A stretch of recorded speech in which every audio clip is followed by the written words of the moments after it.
Zach, do And you we're have live. Yay. Audacity or no? I do have Audacity.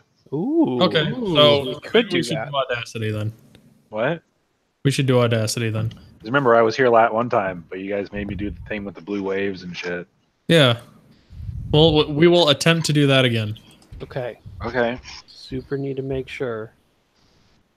Tube.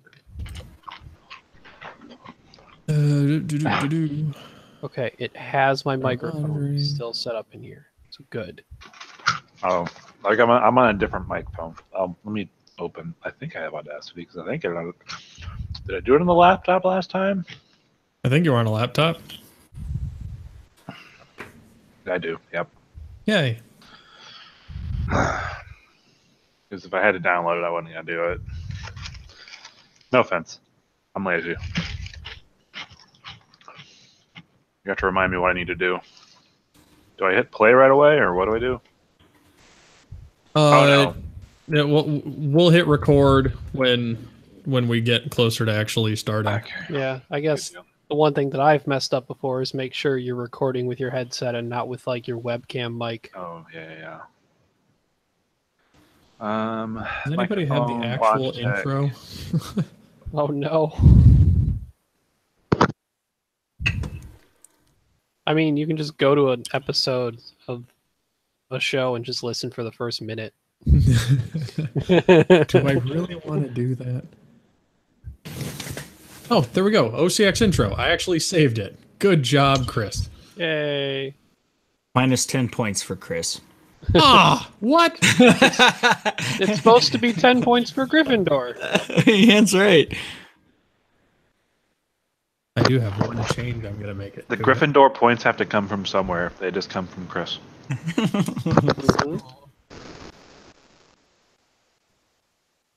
Oh, hey, Zach, I signed up for Crossroads.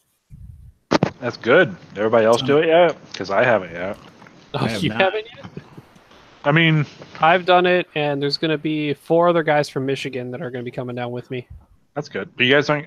Wasn't there like that Michigan GP or something that screwed us last year? GT?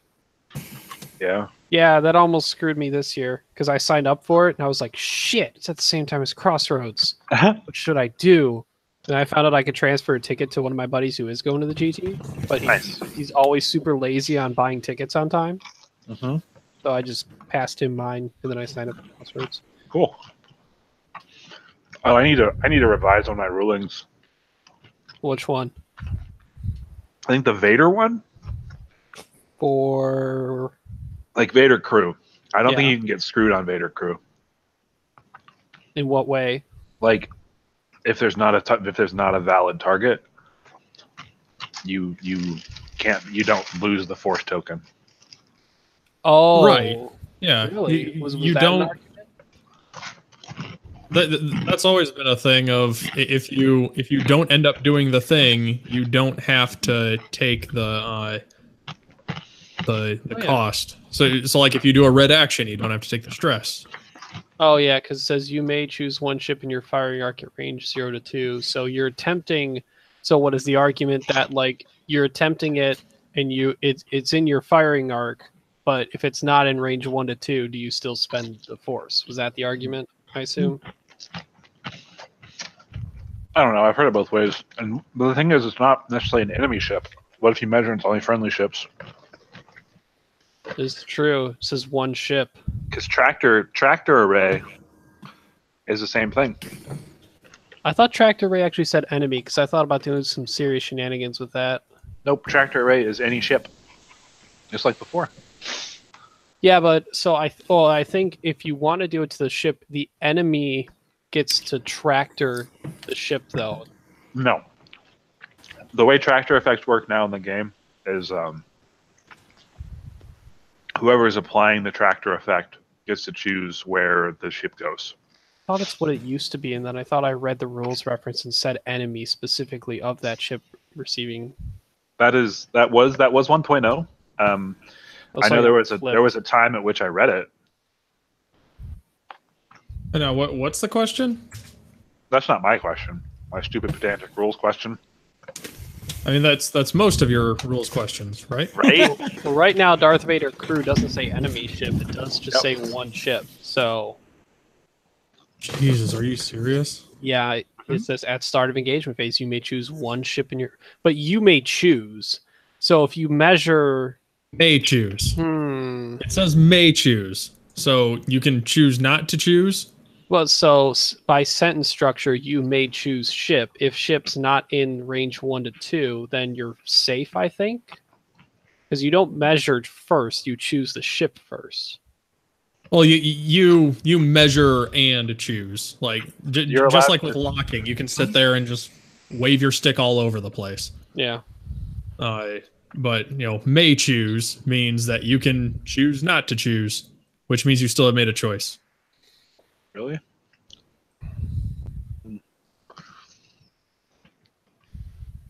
What does tractor array say?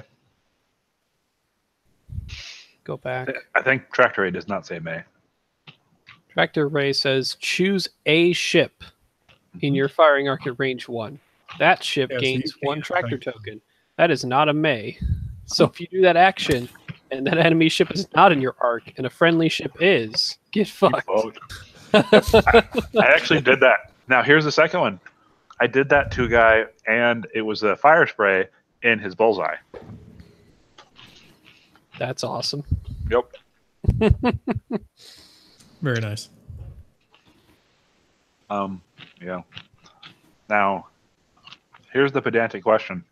I'll do it while we're not recording so you can have a chance to Google Sleep Up to It live. Sure. When does Lando Scum Crew trigger? Lando Scum Crew. And then my follow-up. So then my follow-up is... Let me see. After you roll dice, you may spend 1 green token to re-roll up to 2 of your results. Okay? Can I juke that?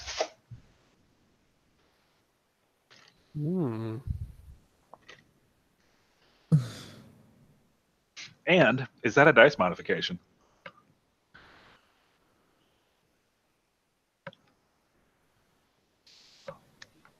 I hate it when they do that stupid shit. So this is any dice. Yep. So we come up here to... Speaking of Lando and using any dice and whatnot, found it interesting that if you take a base Trandoshan Slaver with Lando, that works really well with Reinforce. I think so too. I think it maybe a little bit better with the Bounty Hunter. Just because I don't see a use for the Slaver at all yet. Well, that is if you really want 3 crew. Yeah. Like Forlom and I don't know, something else that's moderately useful, IGD. IGD is pretty good. Because you can take IGD, and if you're not worried about taking a bunch of shots, take Calculate. Yeah. And double that up. Lando crew and Forlom. You know what is ridiculous is me and my buddies are thinking of a new Bumpmaster style ship using the freighter captain, the Initiative 1 Scum Falcon. Oh.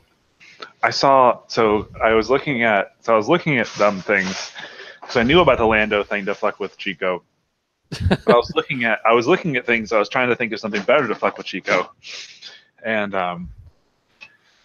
my favorite title now, like the dumb subtitles, is for Lieutenant Kestel, and I really wish that instead they gave his title to the contracted scout, because Lieutenant Kestel's title is Innate Deadeye. That would have been the best. Yeah. So if there's just based on first edition logic, you would do it right after the dice are rolled. What's first edition? Right? And some of my locals playing in our league just tied. What happens? I don't know. I'm not even kidding. Right now, we don't know. The final salvo for now. Right. Oh, also, I think I found a way around the dumb Outrider thing. Maybe. Yeah. Yeah. Dash's ability says while moving. The Outrider title says after moving. So when is the transition from while to after? So, while would be during the A, B, and C steps of doing the actual maneuver, and after would be after all of that stuff. Mm-hmm. Which came into play in the most ridiculous call that I've ever been a part of, that stumped Paul Heaver at Nova, which I For first edition? Yeah. Jesus. Okay. My Ezra had a snapshot on electronic baffle quick draw that did a 1 hard turn. What happens? Um, The 1 hard turn is red. I want to snapshot him with stress. Who has initiative? That actually didn't come into play. Feel like it should. Mm-hmm. Baffle doesn't have to say after doing a maneuver, it's just when you would receive the stress. And apparently you receive the stress during the overall maneuver steps of A, B, and C that are in that. So he would receive the stress. You'd be able during to the maneuver? unstress himself with electronic baffle, take his shot, because he has expertise. It's really important that he's not stressed. Yep. And then he takes a shot, and then I can snapshot him and give him the stress back. Yeah, that makes sense. That's fun. Yeah, but we stumped him for a bit. He had to go get like a rule book, and they're like, or like a rules reference, and they couldn't find one for a little bit. And they were like, So I'm assuming the Ezra player won, right? "You mean me?" Yes.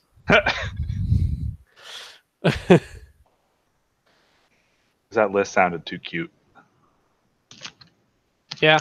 Once I saw electronic baffle, I'm like, well, this is cute, I guess. I'll just burn quick draw faster now. Thank you very much. I didn't pay attention. Did the app come out? Not that I'm aware of yet. Okay. Also, the freighter captain jump master, essentially, or the bump master, if you put 000 and 4 LOM crew on him, along with static discharge vanes, you can shoot with 4 LOM. Just decide what green token, even if they have none, and still ion yourself. Use static discharge to send an ion to them at range 1. Yep. I like that with the... I'm a fan of doing that with the Zuckus, like Zuckus pilot with 4 LOM crew and static discharge.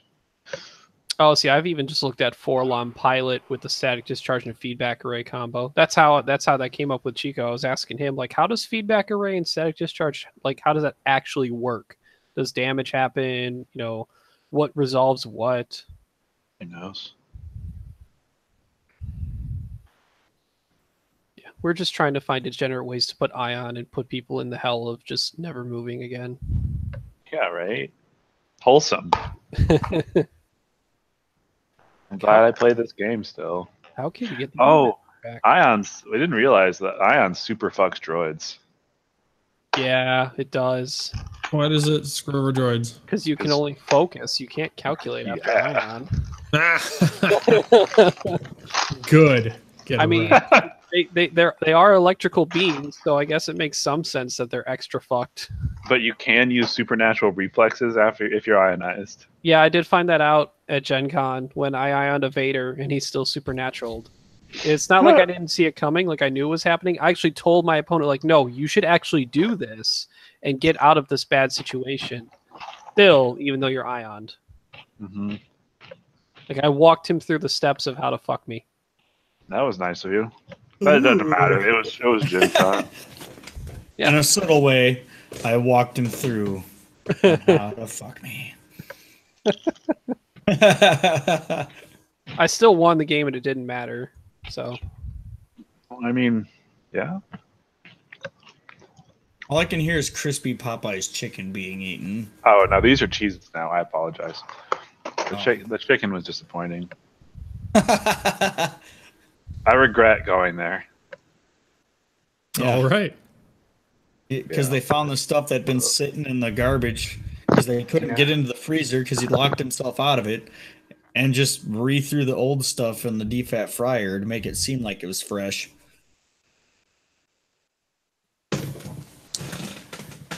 Feel like Louisiana chicken. Kyle, what are you drinking tonight? Zima. What? Was it 1993? Yeah, that's right. I need to go change shirts. I've been wearing a fucking collared shirt all day. Take it off. Right there. Get the old good crotch shot.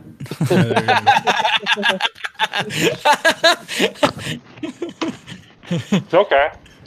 I'll bring you with me while I go to my bedroom. There you go. I have a wireless headset. Let's hope I don't have to pee. Hey, we've listened to Coach P before. It's fine. I've gotten a buddy on Xbox Live who goes to the bathroom every once in a while. You can clearly hear it. It's fucked up. No, it's not. I do that show all the time. Not that part, just the pissing part. I have yet to hear him take a shit. Bloof. We had somebody at church running the soundboard, and he didn't realize that the pastor all of a sudden ran out of the room, and he forgot to turn off his mic. Evidently, he ran into the bathroom to throw up, so that went over the loudspeaker in church. That was pretty awesome.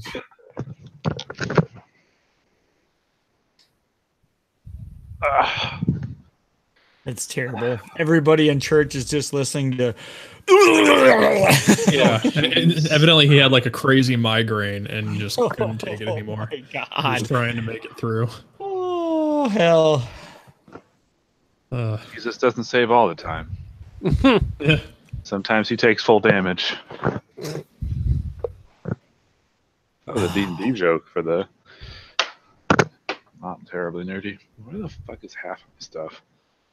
I need to get my life in Anybody order. got anything else before we get started? Or we'll just get started when Zach gets back? Hold on. I'm almost back. Yeah, once he gets back, we can hit the record button on Audacity. I can't wait to find out what he's putting on. Ooh, it's also cold in my house, so I grabbed a blanket. Oh. Do you have an OCX shirt? I don't. I have a green shirt. Is that close enough? He's got nothing on underneath that fleece blanket. Surprise. Ooh. Nothing at It's all. a green shirt. All right. Oh, I should grab booze. Let me grab booze. Good Lord, Bart. How do you forget booze? I don't know. I said I need to get my life in order.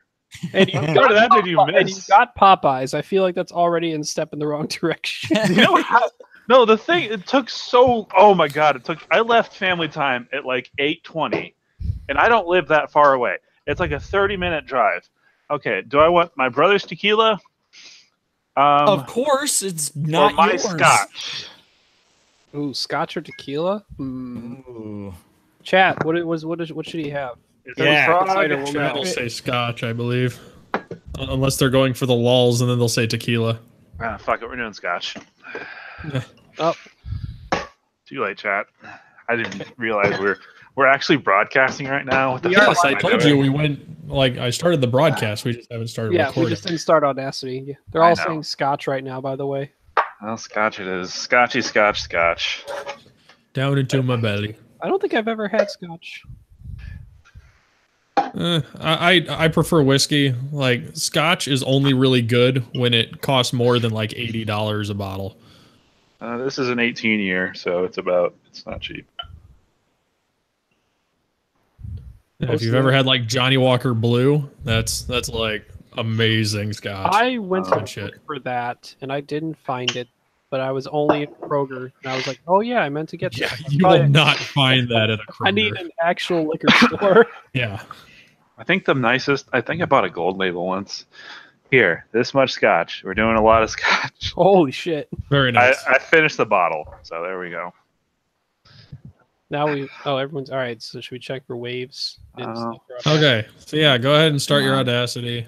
Hit the Blah, red blah, blah, circle. waves. Wavy, Okay. wavy, wavy, Boobs. wavy.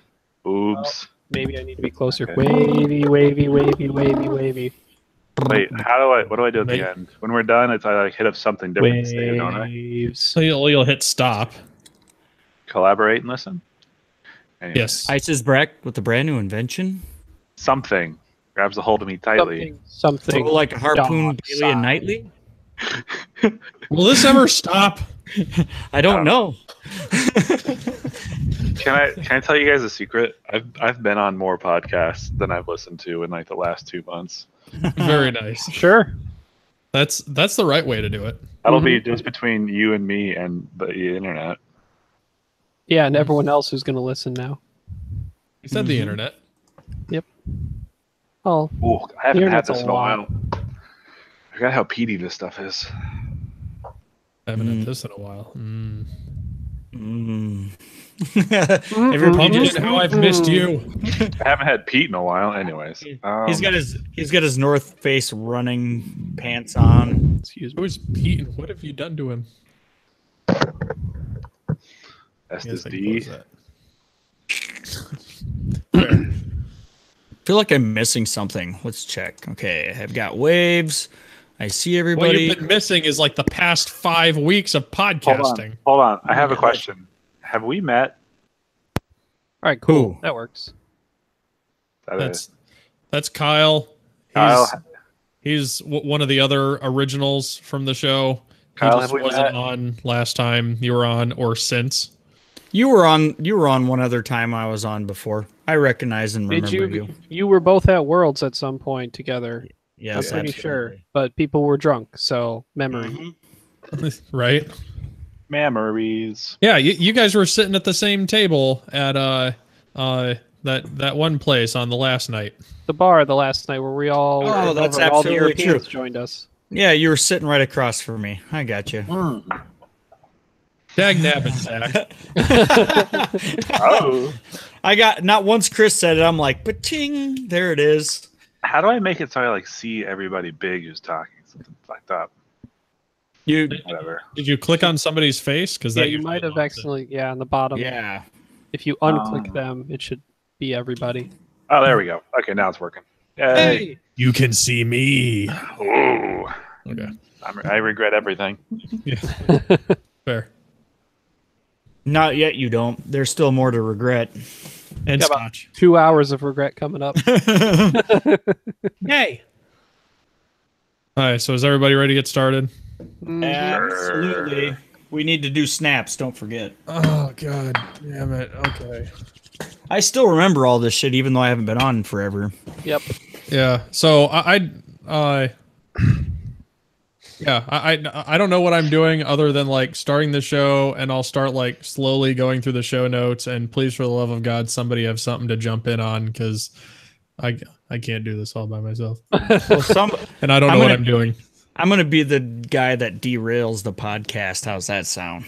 Wait, I get to do bullshit. I'm here. I also have to do bullshit plugs again, so that'll help. Yeah, That's do in the plugs. show notes. Did you even read it? I saw the show notes, and then I was busy at work. And It then said Zach Bart bullshit. Is what it said in there. So does it really? Wait, I didn't see this. I saw the rebuttal thing. Oh no, rebuttal. same Oh, it's thing. down at the bottom. Yep, Wait, there it did I is. just open Just the got thing there. again? Good job. I was I about did just I was type about to do the same thing.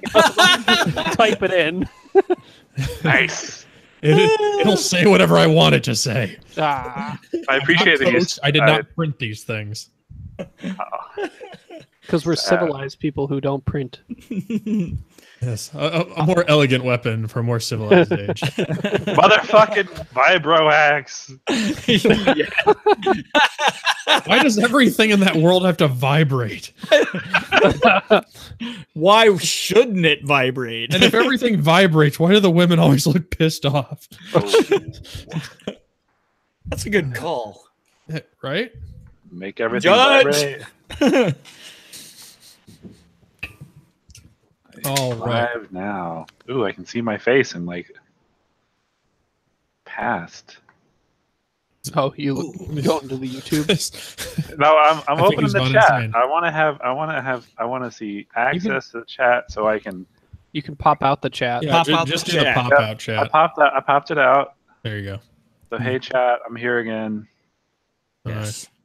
It's Now what you actually- need to do is breathe really heavy into your mic and go turn that mood lighting switch in the background down. Oh, am I actually breathing heavily into my mic? No. I am. No. Tell me that on it. Okay, let me turn it down. That is a valid excuse. Oh, that was at the lowest possible. Down is off now. And now we're here after dark. God. Are we gonna do a shitty after? Like everyone's doing this thing called After Dark. It's the fucking shit show. We did it first. Yep. Yeah, After Dark with Zach Bart. Ooh. You want to see my orange pussy? Kyle almost spit out his dream. He's right there.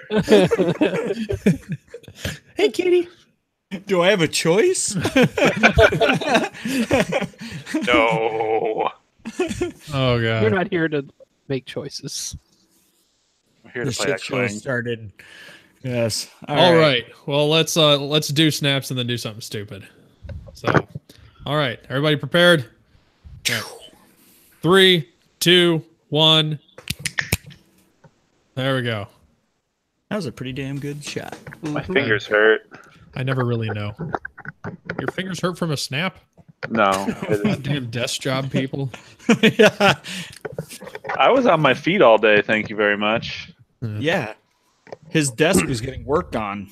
Yeah, I was trying to find. He's got one of those standing desks. I was out begging. I was out waiting in line begging for a job. Great. Oh, no fun. And with that, we'll start the show. Hey. All right. Good morning, X-Wing! Hey, this is not a test. This is OCX Radio. Time to rock it from the Jet Puff S'more to the Hot Chocolate Mini. Welcome, ladies and gentlemen, to the OCX Radio podcast, coming to you live from somewhere that's not getting hit by a hurricane. My name is Chico, the man who's going to teach you to tie your shoes and other things that should be incredibly simple. Joining me today is Ryan, still on Topski. How you doing tonight? At least still on top 8. Doing good. It's good enough. Good enough. Better than the rest of us, right? Sure. You didn't join me, so didn't have a shot. Yeah. And also joining us is Professor Zach the Cat Guy Bart. How you guys doing? And then back from the dead to bring up the rear once again, Kyle the Sloot Stoos. Hello, everybody. It's been a long time, and I'm glad to be back on the show. So I probably won't be missing any more from here on out. So look forward to listening to my dumb ass week to week moving forward. You heard it from Kyle. He's not going to miss another show ever again. That's right. Strong From commitment. here on out. Until he does. Until he does. Until I do. Just that day, we end the show. Shit. That's Oh, man. It's all on me, huh? yeah. I mean, Jeez. Coach isn't here, so it falls to you now. Okay. You were the last Iowan left. Right? And you are our last hope. So today we don't have Coach, so you're stuck with us, and we kind of threw some things together because Coach usually comes up with the ideas, and his only idea was I'm gonna be sick. So now we're scrambling, and it's the last night before second edition, the edition drops. So we're just gonna have some fun with our last few moments of not playing first edition, because God knows none of us have done that for at least a week. We're just gonna have some fun. So to start off, there's been a lot of podcasts around the horn that have been doing some pretty ridiculous stuff, and we wanted to give shout outs to the rare moments of people doing good things and yell at the people saying dumb things, at least in our opinion, which we're the usual ones saying dumb things. So take that as you wish. Someone asked me today saying that some podcast said you can't use old asteroids. That's true. Well, Some podcast said that. It's not true. Okay, so if we jump right into it, I was on Minoc this last week, and we were talking rules, and one of the things we did discuss was whether or not you can use old asteroids for the new game. Personally, I think they're gonna let you. Now they said something in some video, right? Yeah. Not that I'm aware of. Something has been said at some point where they've said all of your, previously purchased, asteroids and debris fields are all legal. Right. Which I don't see a reason why they wouldn't, except for like in the wave 1 only tournaments where they're saying you can only use core set and wave 1 release stuff. I could see them saying, and you can only use the debris and stuff from there. So like I could see that, but we don't have any information on formats, so who the hell knows, right? Mm-hmm. So Zach, you specifically asked for a platform to rebuttal because we gave you a lot of hell on that episode for being the guy who constantly gives me the most obnoxious interactions to think about. So what do you got? Look at that shit-eating grin on his face. Yeah, right. So happy. I love the obnoxious interactions. I really do, because sometimes, like, rules lawyering to me is a fun, like, educational, or what's the word for when you just kind of jerking yourself off thinking through things. It's a fun thought experiment. It's kind of like, how much shenanigans can I pull off? Where do the concrete lines kind of start to blur? And that's where things start to fall apart. You got to think about some of that stuff. So you lost me. Like, are we talking about X-Wing or jerking off? Because yes.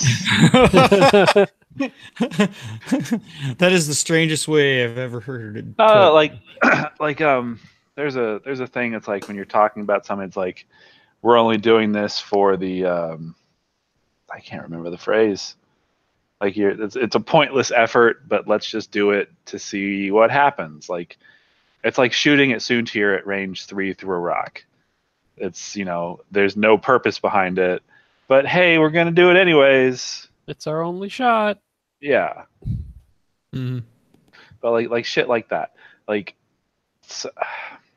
it's mental gymnastics. You think about, hey, how can I put these stupid cards together to create some weird situation? Sometimes it's fun to figure out, oh, hey, I accidentally made Dengaroo. But are you figuring out, or are you providing the question to Chico? I do have a question to Chico. We gave him a little bit of time to try to solve it, and that is, how the hell does Scum Lando work? When does he trigger if you're using him on defense? Right. So for people wondering, Scum Lando is, after you roll dice, you may spend 1 green token to re-roll up to 2 of your results. Now, that's on any roll. And if, like, we have nothing really to go on except for first edition logic, because I can't find anything that contradicts it or says anything really about it in the new rules reference. And the few things that said, after you roll dice, so stuff like lightweight frame, happened right away, dare I say immediately. Right. So, like, it almost seems like it happens right there, but I wouldn't be surprised if they came out and said, no, everything happens in your particular dice modification phase because we want to simplify stuff and not instantly go back to this obnoxious BS. Which you were asking about Juke. Yeah. Right? So it says to reroll. It doesn't have the Han thing where it says this isn't a dice modification or whatever. So the question is it a dice modification? Which I would say it probably it is, because you're re-rolling. And you're also you're spending tokens. Right? Yeah, you're spending tokens to do a dice modification. And then another thing I thought while I was getting the scotch, how the hell does Han Pilot, the Rebel Han Pilot, how does he work with Blinded Pilot? Rebel Han. So Rebel Han Pilot. Gunner modified 1300. There we go. So he's after you rolled dice. If you are at range 0 to 1 of an obstacle, you may re-roll all of your dice. This does not count as re-rolling for the says of other effects. And you're wondering how that works with blinded pilot? I would assume that it works. Which normally blinded pilot is you can only modify via force tokens unless it only specifically talks about tokens. I don't remember the wording. Let me grab it real quick. Again, evidently, like I'm not searching correctly. There we go. Damage cards. So blinded pilot, when you perform an attack, you cannot modify your dice, or you can modify your dice only by spending force. And if it says that that's not a dice modification, that would be weird. Han Solo, after you roll dice, if you are at range 0 to 1 of an obstacle, you may re-roll all of your dice. This does not count as re-rolling for the purpose of other effects. Now, it doesn't say this does not count as a modification. Yeah, but modifications are defined as re-rolls, spending for an effect, or canceling, or adding results. Oh, I don't know. Hold on. Harold, to answer your question, I know this one. Forlom crew, you can pass off the first ion token, but it gives you a stress, so you can't pass off the second one. If we go back to the 1.0 things, when you gain 2 of something, that's the most similar thing. You're actually gaining 1 of something twice in a row. Mm-hmm.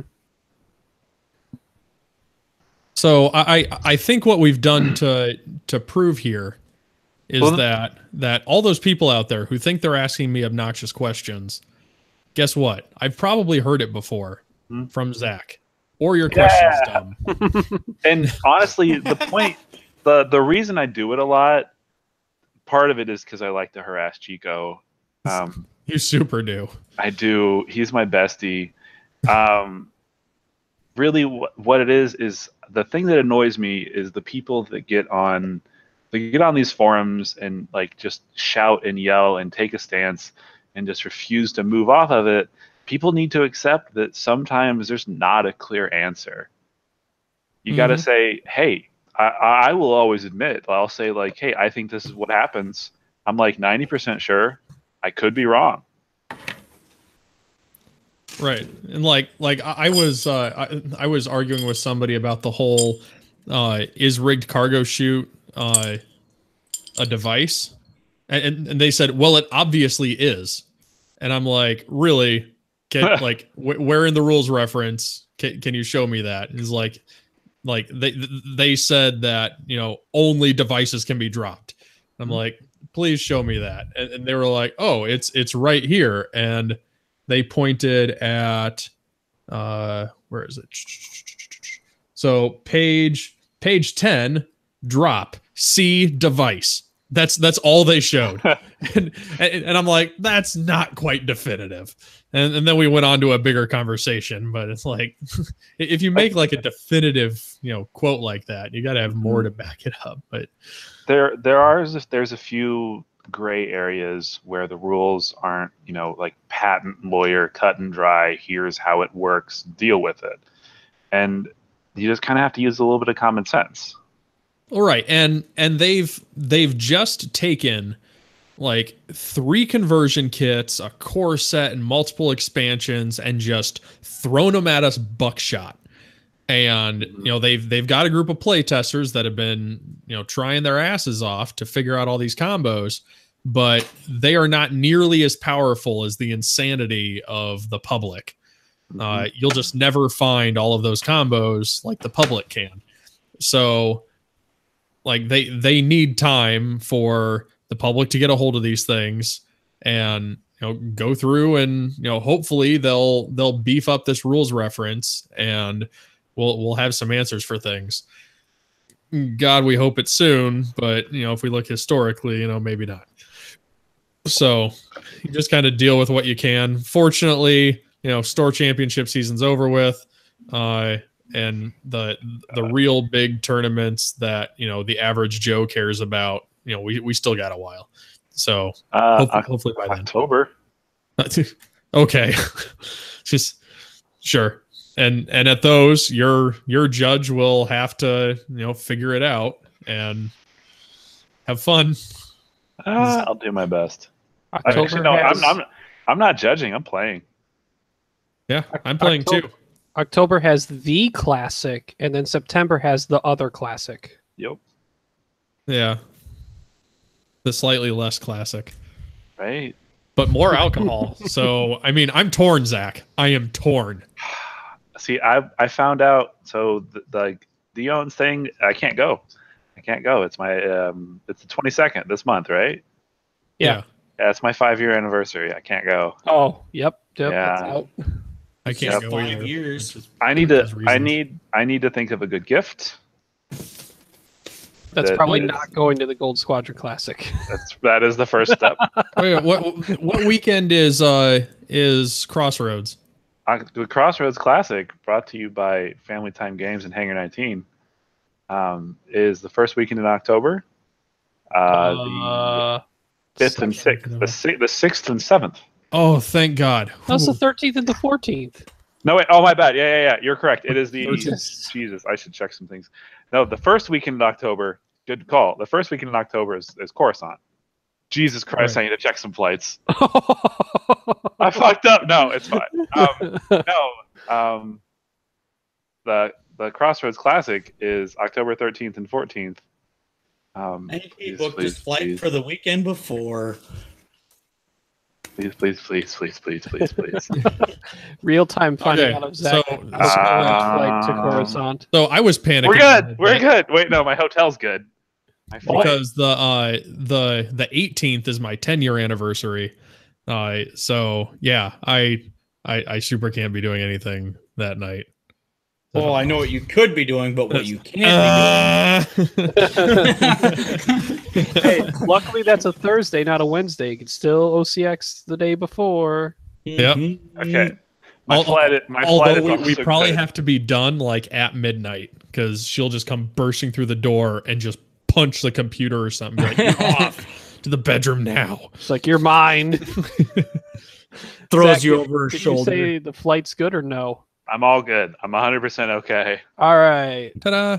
I may not have a house because I'm trying to sell my house, but we'll cross that bridge when I get to it. Speaking of which, Chico, if we want to think of something interesting to talk about, Zach, your trip to Coruscant. Do you have anything you wish to talk about for that, or are you keeping everything super secret? There's not really much secret right now. Like, I have no idea what I'm going to run. Have they contacted you with anything dealing with how the format is? They haven't said anything. I've bugged a couple people, and they initially that first sign up thing. If anybody clicked through it, when you signed up, they said, "Hey, they said the game comes out in September. We'll contact you with information about stuff soon." And they haven't sent anything about format. Yeah. Well, so they just sent me an email last week asking me if I would judge for it. So they're moving, but they haven't gotten to you guys yet at the FFG boat pace. Yeah. I think I will say this. I think the fact that Boba Fett as a ship can't be played is really painful because Boba Fett is really good, like in the Fire Spray. And the other big thing to look at is you don't get one copy of Ruthless for free. You get as many as you want. Yeah. Are you sure? Yes. You're 100% positive. I am totally positive. Okay. Do you have a source for that? Hashtag show your work? Hashtag it's the FFG page. So I have a source as good as you can slam bomb. Okay. I mean, yeah, that hurts Scum a lot. Not only because it's going to mess up Scum versus Scum games when they try and figure out who gets to go on the board and who doesn't. Right. But also... super not going to happen. I'm sure they've heard of it. I'm sure they have a plan. Yeah. But also, clearly Boba Fett is one of the best tools to use against the TIE Swarm, which was probably going to be very prevalent there. Mm-hmm. So, and that's not available. Oh. Right.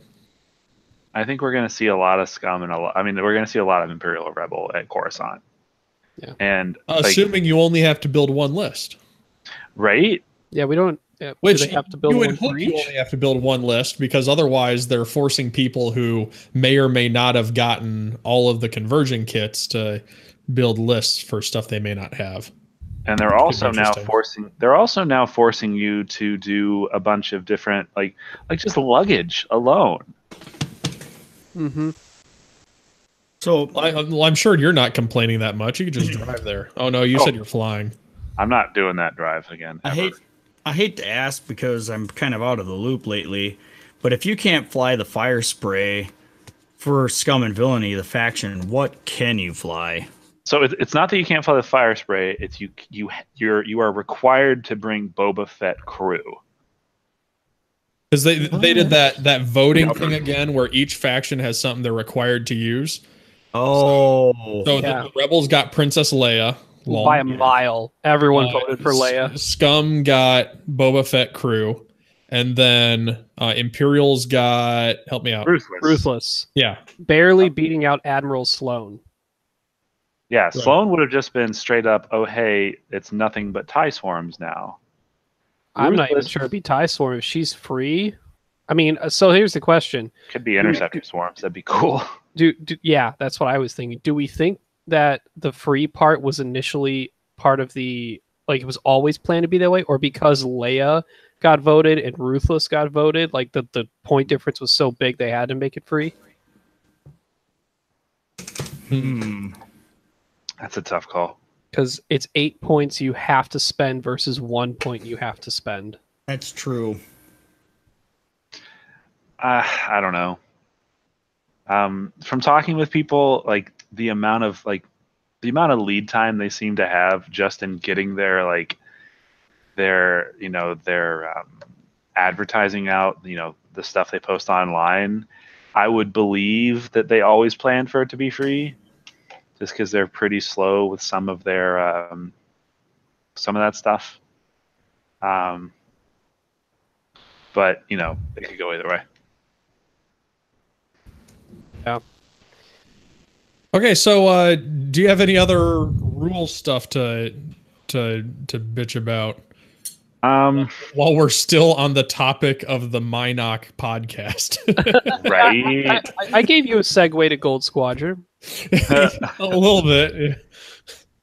Yeah, the Gold Squadron Almost Classic, but not quite the Crossroads Classic, October 13th and 14th. Everyone should come. Yeah. If you haven't pre-registered yet, what are you doing? The page is finally up. I haven't pre-registered yet. Yeah, Zach, what are you doing? I know. What am I doing? I've been busy looking for new jobs and stuff. Oh, okay. Yeah, but no, the page is finally up. Check out Family Time Games page, their Facebook page, Family Time Games. It's in Indianapolis. There's finally a ticket registration. We're also going to be selling some shirts. So if you're interested in shirts, if you've seen the Hangar 19 shirts, we're doing a Black 1 version, even though the event you can't fly Poe. You can, if you check out the Hangar 19 page, we have kind of a posting of, hey, if you want a shirt, post here. We're doing orders for that. Those are some really cool, nice, breathable shirts, which are always nice. And in the event, we got a ton of cool prizes. We had Mark Moriarty is doing art cards for us. He also designed our top 4 templates, which are getting printed from Curled Paw. So we should be getting those soon. And then a shitload of tokens that, people probably don't have because they're 2.0 tokens and just a bunch of stuff. Yay. Yay. It's like force and charges. Yeah. And calculate. They're little calculators. It's adorable. Is it really? I love it. Like tiny little TI-83s. 89 or nothing. I agree. That got me through calculus class. I still have the same TI-89 I used in high school. I do too, but I haven't put batteries in it for over a decade, so that could be interesting. I had a really scary thought while I was teaching the other day.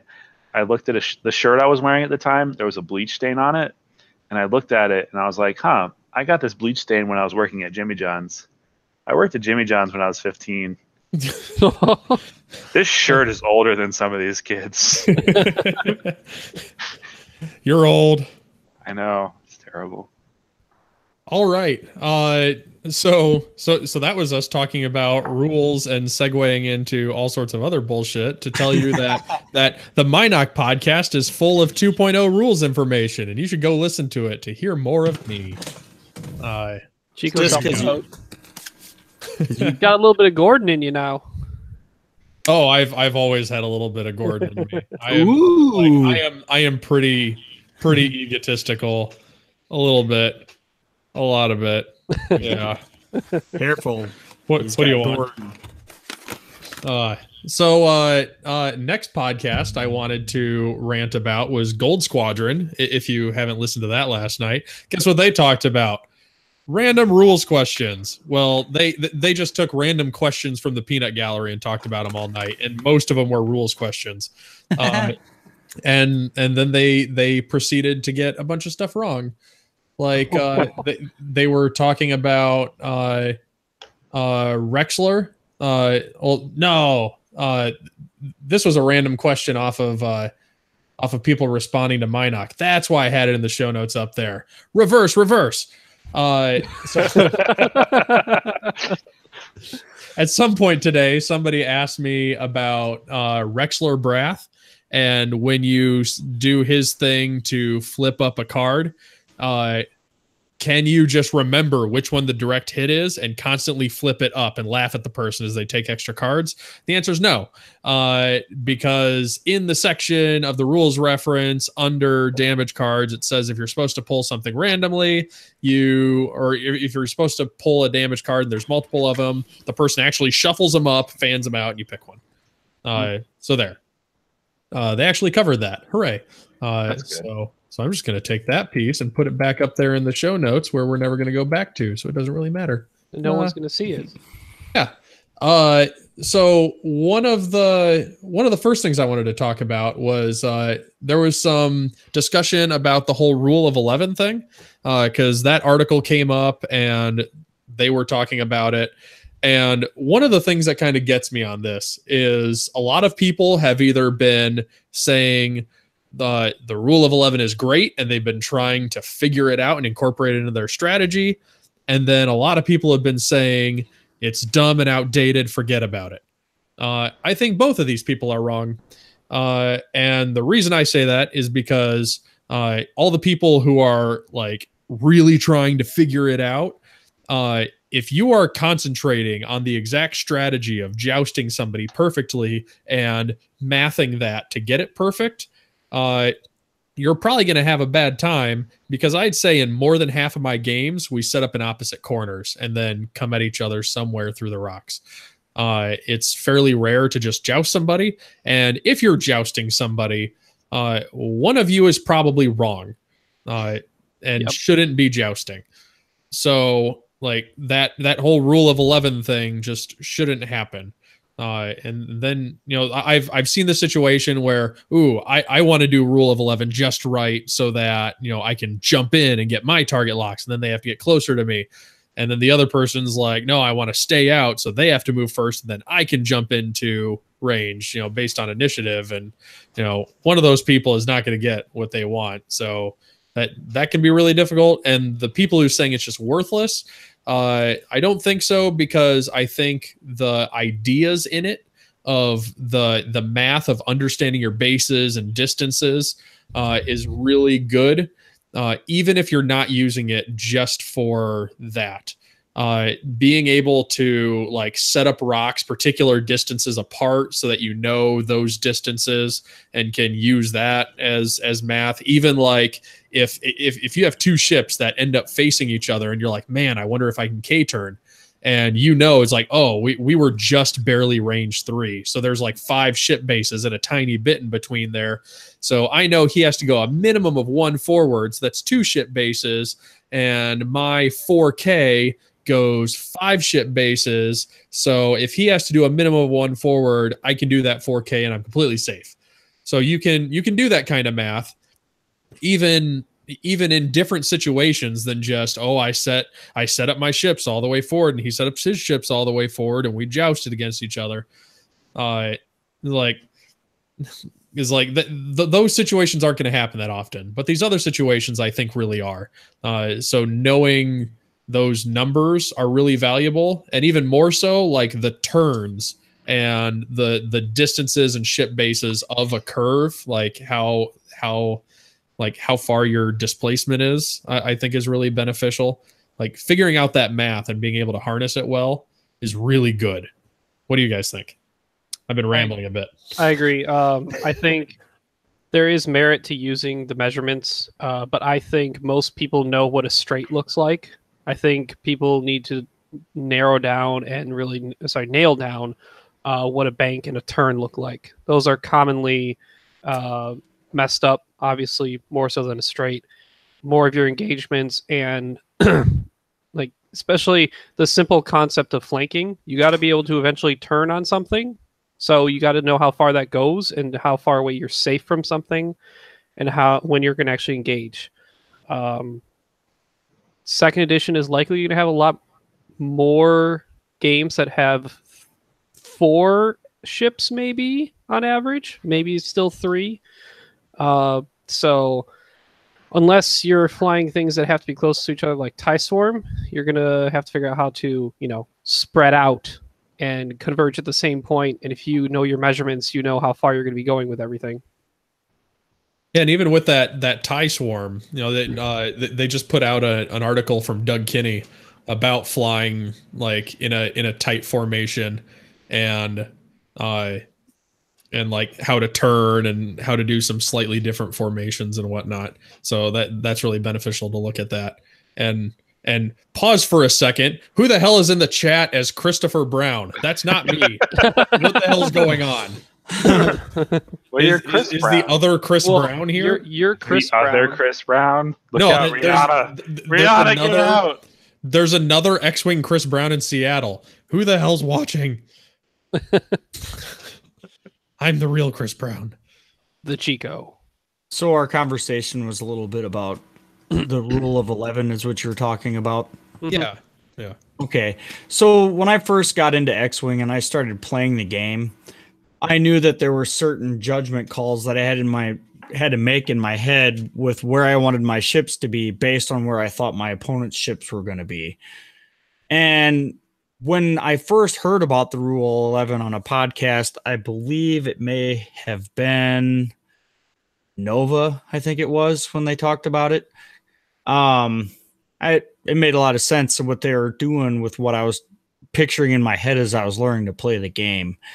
But the more they started, not they, but as more other people started talking about the Rule 11, the more it kind of didn't make as much sense, because not always are you trying to battle for the Rule 11. That's just like the starting engagement. But it's more so of just being aware of spatial, awareness, I guess. Does that make any sense? Yeah. I definitely agree. Zach? Like one of the things I hadn't thought about until I was playing, I don't remember who it was, but it was defenders against I was running an interceptor against defenders, and it's kind of the other thing you got to think about. It's like you're range 1 facing a defender, and you have a Fang. If they do a 4K and you do a 5 forward, can they shoot you? That's something to keep in mind. And you have the really big thing is you should know that 2.5 bases is a range band. So if we've both moved now a collective at least 9, that is out of range. So that will help. Not only there's that rule of 11. Instead of using it that way to just monitor your initial engagement, now you can know, oh shit, I'm eyeballing it. It looks a little close, but I probably don't need a boost. I don't need to worry about, at this point, linking an action to stress myself. I can set up the Talon roll next turn, or I can do something like that. So there's more to it than just the basics of I'm going to joust with my contracted scouts to shoot you with proton torpedoes. Right. Mm-hmm. Yeah, and so something else they mentioned. I don't know when they recorded what last night. But they said that setting up a rock in the corner can be really beneficial if you have a guy that can do, like those really long K turns, because then you can know if I'm up to like the edge of that rock, a 4K plus my base fits before flying off the board, because you have to be range 2 away from the edge when you set down that rock. And an amusing anecdote from that, I had somebody who was complaining because like they called a judge over because they went to do a K turn and they flew off the board, but their base was behind the rock, and then they did the K turn and they flew off the board. And evidently earlier in the game, somebody bumped the rock and they were like, oh crap, I bumped the rock. And they were like, whatever, leave it there. So then they used that rock as like a judgment point and just flew right off the board. So while that's usually a good idea, be super careful. Whoops. Right? Does everyone know some of the basic ways to look at, like, per se, a small ship base and judge where a bank in a turn is going? I mean, I do. That's something that I've always... one of the things that I'll even do, like getting ready for a tournament in the morning, I'll take whatever ship bases I'm flying, whether it be, large or small, or I guess now medium. And I would take, and I have 2 of them, and set one down and do like the hard one and set down the other base, and then take a rock and slide it in there, and then take away the stuff other than my starting position, and just kind of eyeball that and be like, okay, that's how far back from a rock I can be, and clear that. So someone said to me, and I won't name names because it's kind of shady, and I never thought about it. So you're not allowed to pre-measure, right? Right. But what if you know the dimensions of something, you can have an idea of where your ship's going to end up, right? Mm-hmm. Right. What are you always allowed to put down when you're planning your maneuvers? Your dial. Yeah. So knowing the diameter of your dial can be beneficial. Yeah. For it's like, I'm going to set this to the left of my ship between me and that asteroid and see how wide that is. And then precariously pick it up and change my maneuver because I changed my mind. Yep. And I've also heard about people like decorating their bases with like colors and stuff, and having like specific marks like on the edge, like especially like the large base, because the large base, when you do like a hard one, it comes back on itself slightly. So you can kind of put a mark on the base of like how far back it comes, and then you can know just lining it up right next to an asteroid of I can't turn there because it's going to come back that far and I'll hit that asteroid. So yeah, there's some shady stuff that you got to look out for. It's like, guess what? People cheat, and like the more you know about these things, the more you can stop them. Well, this one's a less cheaty thing, more of a mental imaginary line. So if you draw on a small base, if you draw an imaginary line from, say, if you're banking to the left, you draw an imaginary line from the back right nub through the front left nub and continue that line forward, the farthest corner of your base should be where that lands. Right. There's a lot of stuff like that for like all the turns. When you do the hard turns, it's from like corner base to corner base. Yeah.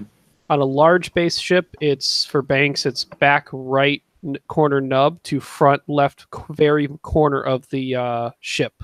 So you have to widen that out a bit. And then for turns, it's still the same corner to corner. I've always done better with knowing like the distance between your front corner and your eventual back corner by number of bases between there. Mm-hmm. That's always helped me. That whole remembering exactly what angle I'm drawing the line through. I've never been able to remember that. That's usually why I kind of imprint it in my brain a little bit, like the morning of a big tournament, just so I can refresh myself in there. Who's flown medium bases so far? I haven't done a single one yet. Oh, Zach, how's that gone? I flew an IG today. Yeah. For my league game. It went okay. I won it. They move deceptively weirdly. That's for damn sure. Yeah. And especially because they're not a perfect 1.5 bases. 1.6. Right? Yeah. I feel like they did that on purpose just to screw with us. Right? Either that or someone like just hit a wrong button when they were scaling shit. Right. But I like the medium bases. I'm super sad that the U-wing still seems bad. Yeah. Like comparatively. Oh, that's sad. I mean, when their interesting looking combo of action efficiency of the two tubes is like 18 points just to put on that ship with advanced sensors and perceptive co-pilot. I mean, just 10 alone makes you sad. Yep. So Zach, are they stick it in the back of the binder bad, or are they I can still win a store championship in Fort Wayne bad? I think they're store championship in Fort Wayne bad. As long as only people from Fort Wayne show up. All wrecked. Uh-oh. The sick man has joined the chat. Coach is watching. Oh, Ooh. Yay! Back to talking about marshmallows. There you go. It's not pneumonia. There we go. Hey, he's not dead yet. So he just has a cold. What is the problem? Yeah, kill it with alcohol, right? Yeah. Okay, so next thing I wanted to rant on Gold Squadron about, well, not really a rant, just yell at them for getting something wrong, because that's what I do. They mentioned that there's 7 direct hits in a damage deck. Forget the past. Kill it if you have to. There's only 5. There are 5 direct hits, 2 of everything else except for fuel leaks, which there's 4. And if you don't remember what fuel leak does, because you might want to know because there's 4 of them, it's the one of when you suffer a crit, take an additional hit, then repair this card. Fuel leak is harpoons. You can use an action to repair it. Fuel leak is just harpoons. Yeah, I mean, pretty much. Fuel leak is get fucked. So it's a fuel leak because it got hit by a harpoon. Yeah. Mm-hmm. It's a good way to remember it. Harpoon's just hanging on. Also, real quick, just to call out, Tommy pointed out something in chat. The total area of the ship base is 1.5 times. It's right in the middle, apparently. Yeah. The area of space. Yeah. Yep. Including or not including the nubs? Bye, guys. I'm out. All right, Tommy, get on that. Is it including nubs or not including nubs? Plus or minus 1%. Right. And that, kids, is what you call tolerance. Okay, so that covers Gold Squadron.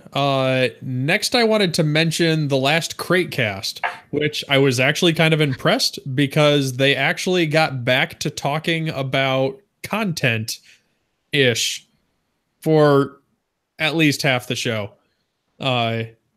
So like that was nice. Because I always find it interesting that, you know, they usually, you know, talk some high level meta discussion, but on the downside of what they talk about, they usually go into this weird spot of whatever we say is awesome, whatever you're flying is crap, and any decisions you make are crap. You're crap.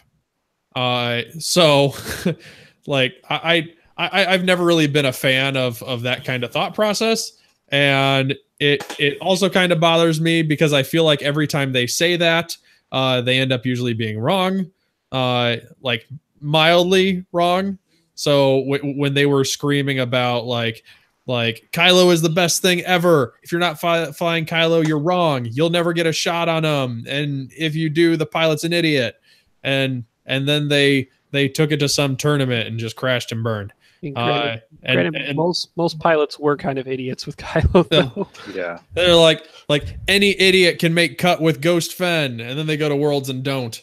So double sad. Right. So like you always got to take them with a grain of salt. Wait, didn't Ghost Fen just win the Nationals though? The US right. Nationals? Which is a crate. Josh Holt. Yeah. Evidently, Josh Holt can do it. Right. But they've been saying that that if you're flying wedge, you're incredibly wrong. Which like I like wedge. I haven't gotten to fly him even in first edition with the extra jazz and whatnot. I did. Ooh. Yeah. Yeah, you did, and he was pretty good there. Have you gotten to try to fly him in second edition? No, because Rebels are fucking boring. Yeah. So I'll say that I think they were mainly pointing, from what I'm starting to understand a little bit further, because I listened to the episode, and I think the main focus overall is that if Wedge is your centerpiece, you're probably wrong. His point cost is similar to Soontir right now, where Soontir isn't even a centerpiece of a list. I mean, they are to some degree supporting firepower, or in Soontir's case, supporting survivability and high initiative to scare away lower initiatives that could scare your other ships. They're meant to, in a way, I think, be an insurance policy at Initiative 6 at protecting some of your more important I-5s or other pieces of your list. I would definitely agree with that. So if people are shoehorning themselves into being like, I need to take Wedge in this list, that's probably the wrong mindset in list building. There are other better centerpieces, or at least things that you should put in your list as a guarantee than Wedge. Wedge is a second or third ship you could think about when list building for Rebels. Talonbane Cobra. Just all the firepower. Right? Like if you want a specific theme, like, hey, I want to do high pilot skill Rebel Alpha Strike proton torpedoes. Wedge fits there. Mm-hmm. Maybe Nora in a Y-wing fits there. Each one of them is serving the same purpose, and you fly them in a formation. But being like, oh, I want Wedge, and I want Garvin there to be giving, or Kyle there to be giving him a focus, and Dutch there to be giving Wedge a target lock, so Wedge can like do some crazy boosting bullshit to get to range 1 without maneuver and stuff. That's right. Wrong. Then you just kill Wedge and you win. Yes. Yeah, and that's kind of the point that I wish they would make that I don't think they do, is that like you said, you know, if he's your centerpiece, then it's probably wrong. If you just try to fly him down the throat of the other person's list, you're flying him wrong. But if you build your list right and he's part of it and you fly him right, then he can be powerful. Mm-hmm. Mm-hmm. He can be a really, I mean, most people don't think of it as X-Wings as flankers, but I mean, depending on how you position your list in the game, you can effectively use him as such, or at least force your opponent to make the decision of, do I go after Wedge in this movement vector, or do I go after the rest of the list? And Wedge does enough damage to make it a choice, potentially. And he's easy enough to kill as well. So if they go after him, you know, they're probably killing him depending on how much they have in 1 or 2 rounds. But if you make him pay for doing that, then it's potentially worth it. That's why I keep Wedge super cheap and just do the S-foils and Predator and call it good most cases. Like, are they suddenly in bomb hell because they went after Wedge? Exactly. Or are they suddenly just never going to get a good turnaround on the rest of your list? Right. I agree with that. So Crate's kind of wrong, but if they delivered it better, they're kind of right. So the only other thing I wanted to mention is stay on target, and the Hornets are back, and they put out some good episodes. I rather enjoyed listening to those, and hopefully they put out more. Woohoo! Is that Gordon's great? Yep. Hornets, stay safe. Go get away from Hurricane, please. Yeah, stay away from the Crates, because they insulted our Lord and Savior C-3PO. So he brought the winds and rain to cleanse them. Yeah. So good luck down there. Goldenrod. Drive to Fort Wayne. We'll play some X-Wing, and I got an extra bed. So it's pretty comfy. I've slept in Chico's basement. Yeah. Or you can sleep in the pool table. Right next to Zach Matthews. We did. Yeah. that was a good night. Zach Matthews and I have cuddled in hotel rooms. Aw, now I'm jealous. You shouldn't be. He snores a lot. All right, so the last thing I want to hit before we go to commercial break, Ryan, you went and did a tournament thing. Tell us about it. Yeah, I did a tournament thing at Nova Open. First time there. It was pretty cool. I'm used to conventions being on like one floor. This was on like 4 floors of like a skinny hotel, so that was kind of odd to be a little more vertical with everything. But played day 1B of Nova. I used my regional buy from Indiana. Thank you, Zach Bart. You're welcome. I wouldn't have gone if I didn't have that buy, but I was like, I got to use this for something. So I went there. I had my first round buy. I took a variant of 4-ship Revel. I dubbed it a couple names, Lay Miserable and 4-ship Bullshit, because it really is. When Jess Pava doesn't need to have Selflessness and a Cavern Angel Zealot can take it for her, it's very good. And when I don't need tokens to do offense, because Jess has rerolls and Lorik has Wiki Commandos, I say, fuck you, Reapers, and you're jamming. So I kind of went to prey on Reapers and tell all the aces they didn't have enough damage to kill me, and I would punt all the Nim Miranda matchups.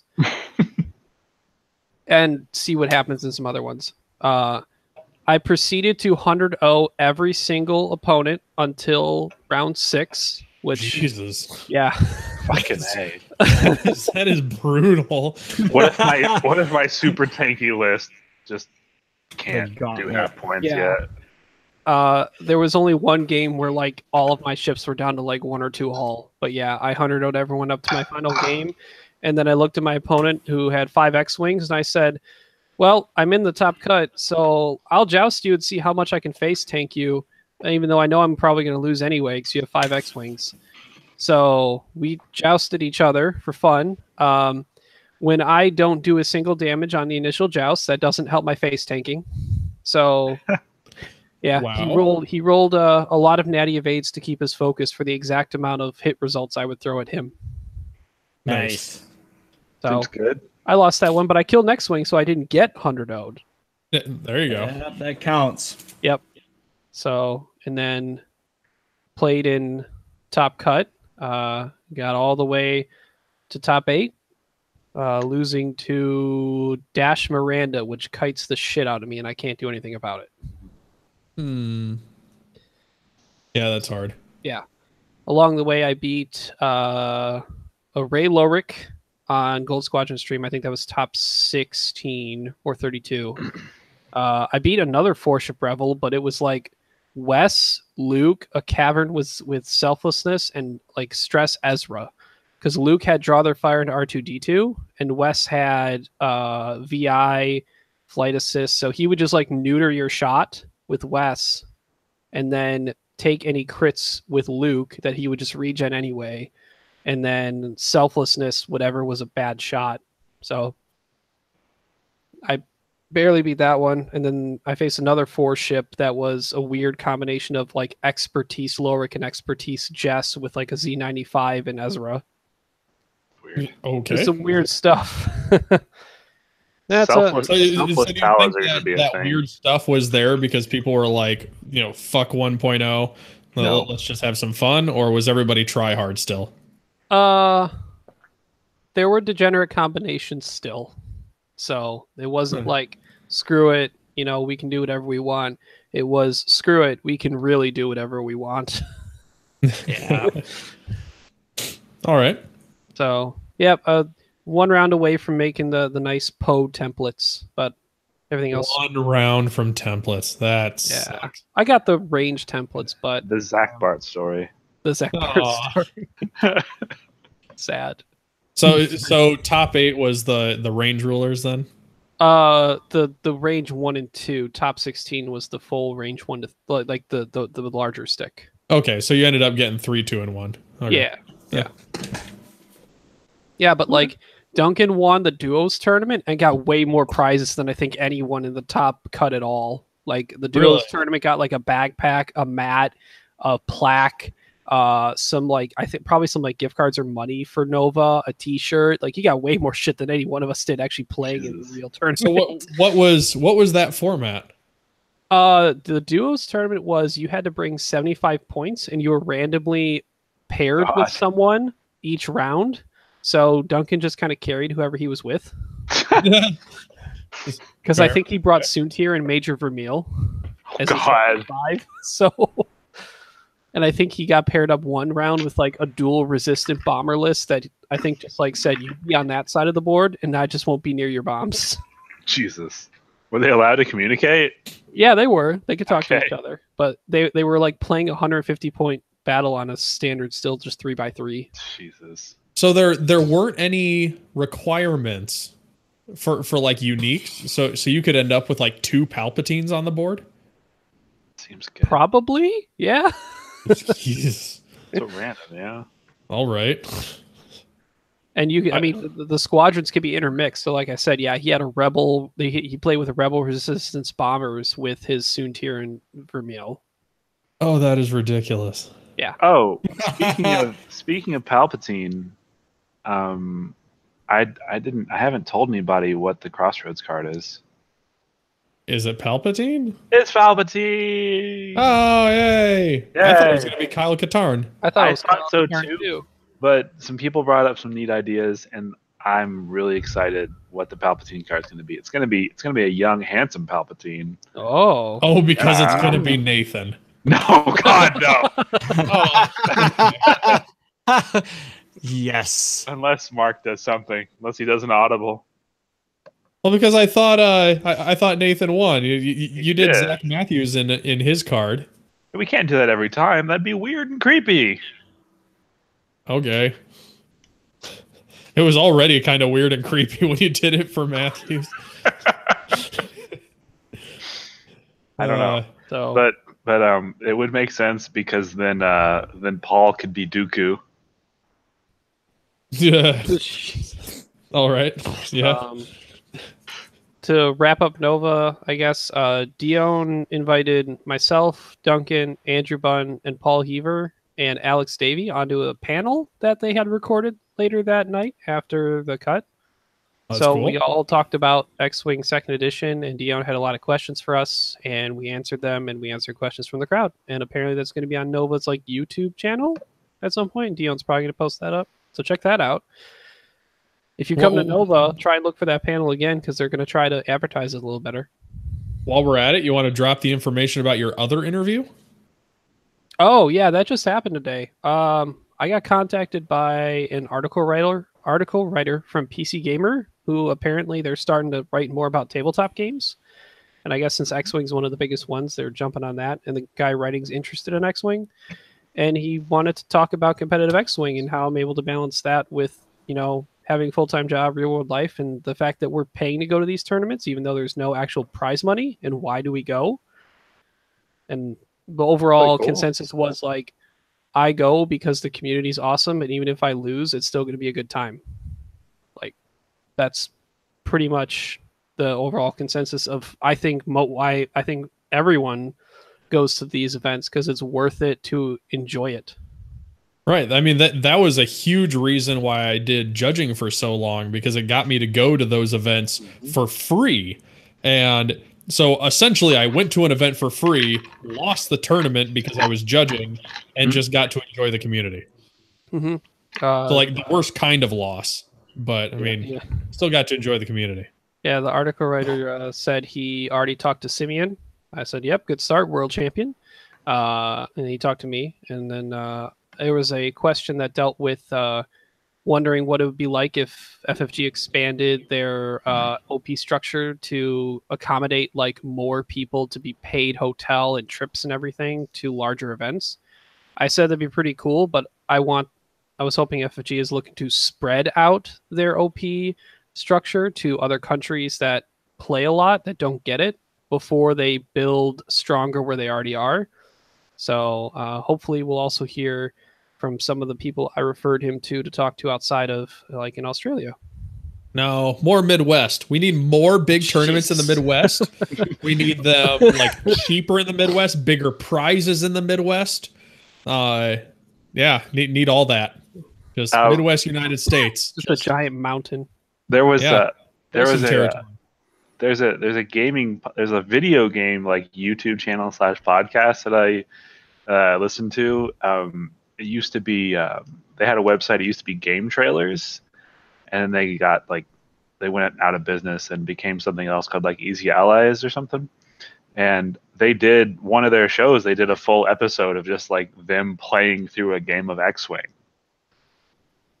And it was like super exciting, but the nerd inside me was like, "What the hell are you doing? You could have just hard 2'd instead of flying off the damn board." Oh my! But, if you really want to rage out, go back and watch Will Wheaton's Tabletop and watch them play X-Wing. Oh my gosh, do they get rules wrong? Like the Falcon doing. So like they revealed like a 3 forward and then said they wanted to boost. So they just put down a 4 forward. Oh, and I'm like, that's not how that works. You go so much further than that. Yeah, I remember watching that when I first got an X-Wing. I'm like, this looks fun. And I guess I'd be really interested in going back and watching that again when I actually know things and probably be really angry. Yeah, that came out right before I got into it.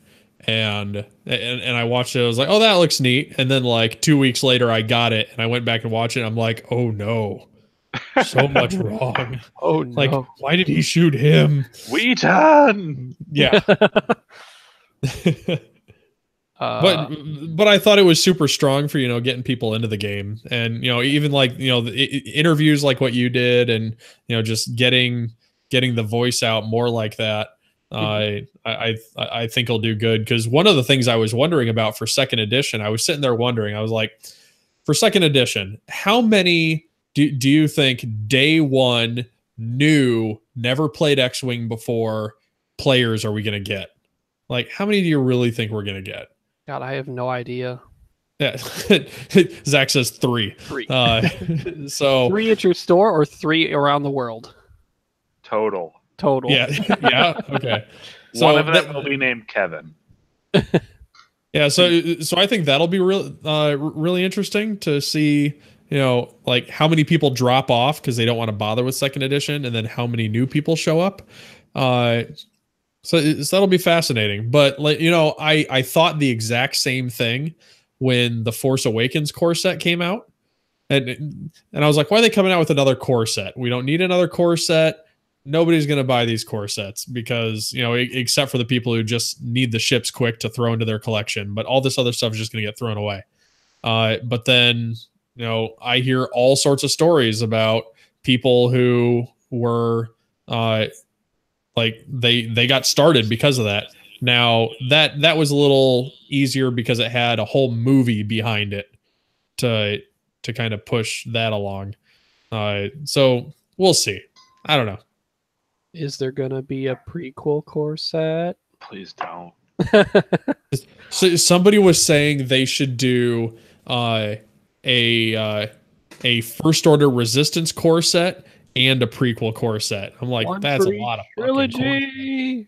Like, man, it's like I could see like a starter pack for the people who just want to get into like First Order or Resistance, but like for people who don't just want to jump in with a conversion pack because they just started with it.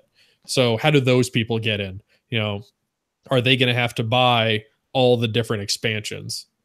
And then even getting into the prequel stuff, how are those people going to do it? So that'll be interesting to find out. I hope they have something to get people to jump on board quick, but who knows? Otherwise, I think it's going to be difficult for people to get into it. But I guess they didn't do that with Scum. I mean, people who wanted to go day one Scum who weren't conversion kit people, they kind of got hosed, right? Yeah. So maybe they'll just leave it like that for those people. But they've hosed Scum all the time. It's fair. Well, I mean, Scum got, they ramped up quick in first edition when they announced Scum, and they were like, here's a pack that converts a whole bunch of stuff and gives you 2 other ships. So I was kind of impressed with how they ramped up Scum pretty quick. So when Scum first came out, how many more new players did you see pick up the game? Because if that's any indication, maybe we might see more people pick up X-Wing when prequel comes out, maybe more so than when this edition's coming out. Maybe. When Scum came out, the local scene in Fort Wayne really jumped. We had a fair number of players that went from 0 to Scum super quick, and that's like all they cared about. Like one guy, like, was never really into Star Wars, and we'd be talking like lore and stuff, and he'd be like, I don't even know who IG-88 is. I'm like, oh my gosh, just get the fuck out. But but they ended up sticking around and having a blast with Scum, and we incorporated them into like leagues and whatnot where we were doing like Rebel versus Imperial, and then we were like, I guess we got to include these Scum people. It's like, okay, they can be like the mercenaries. But yeah, we had a fair number of guys who went for that. I'm still a buy everything sucker. So people are like, oh, but there's 7 factions. It's like, yeah, but I've also got Imperial Assault and Armada and those other games. 7 factions doesn't scare me. It's like, sell them all. No, it's buy them all, fortunately. When are you getting into Guild Ball? As soon as FFG loses the license to Star Wars, there you go. Okay. Like, solid. Real answer, I'm not getting into another miniatures game until that happens. I'm trying to get out of a bunch, like selling all my Armada stuff and my Imperial Assault stuff. Like all that extra stuff, I was like, maybe I could play this while I don't play X-Wing. And the second issue came out. So I was like, nope, back in. 100%. Yeah.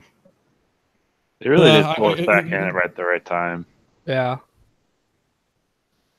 I keep kidding myself because like I have Armada and I have almost everything for it. I'm missing like 2 expansions, and I've played 1 game.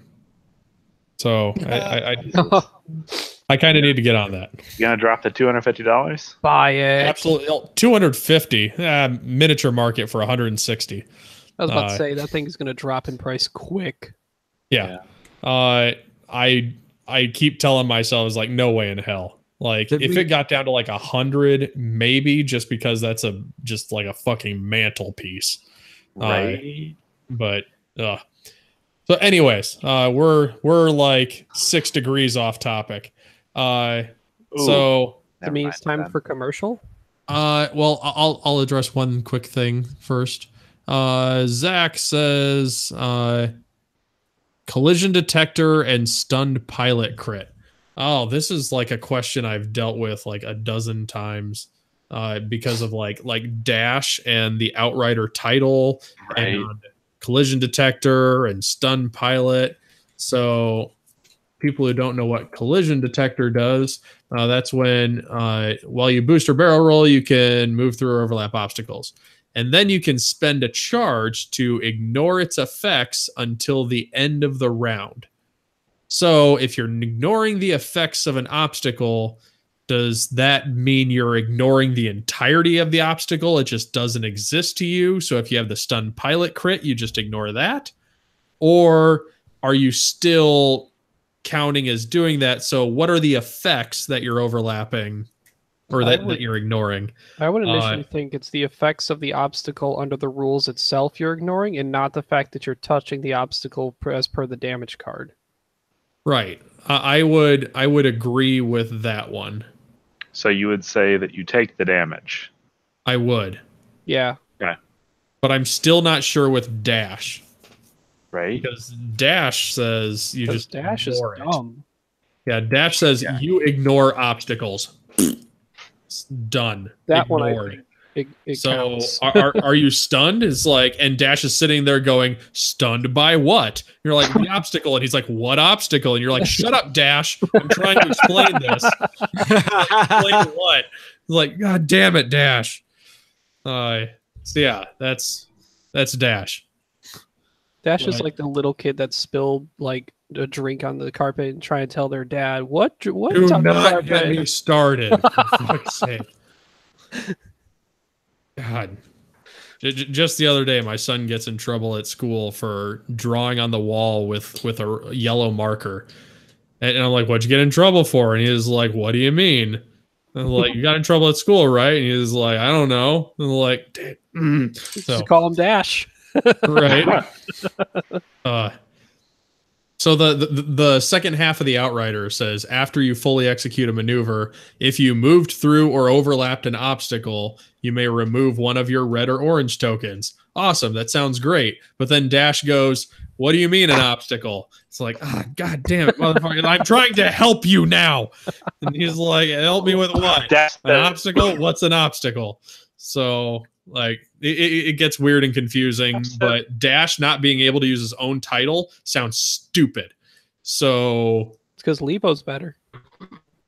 sure. Jesus Christ. So that's the stuff you got to deal with, and I'll leave you people to contemplate that during commercial. Take it away. Ta-da. Okay. Yeah. Zach, you were turning into Lebo for a second. Uh-oh. I dropped my beer bottle cap. You mean, Yeah, you're a little laggy there, buddy. Uh-oh. Beep. You went all Mark on us. Oh, he is super Can you hear Mark me? right now. Well, we can hear you. You're just not great. Let me. This is a perfect commercial break time. Try closing Hangouts and coming back in. Have you tried turning it off and turning it back on? Right? Let me. All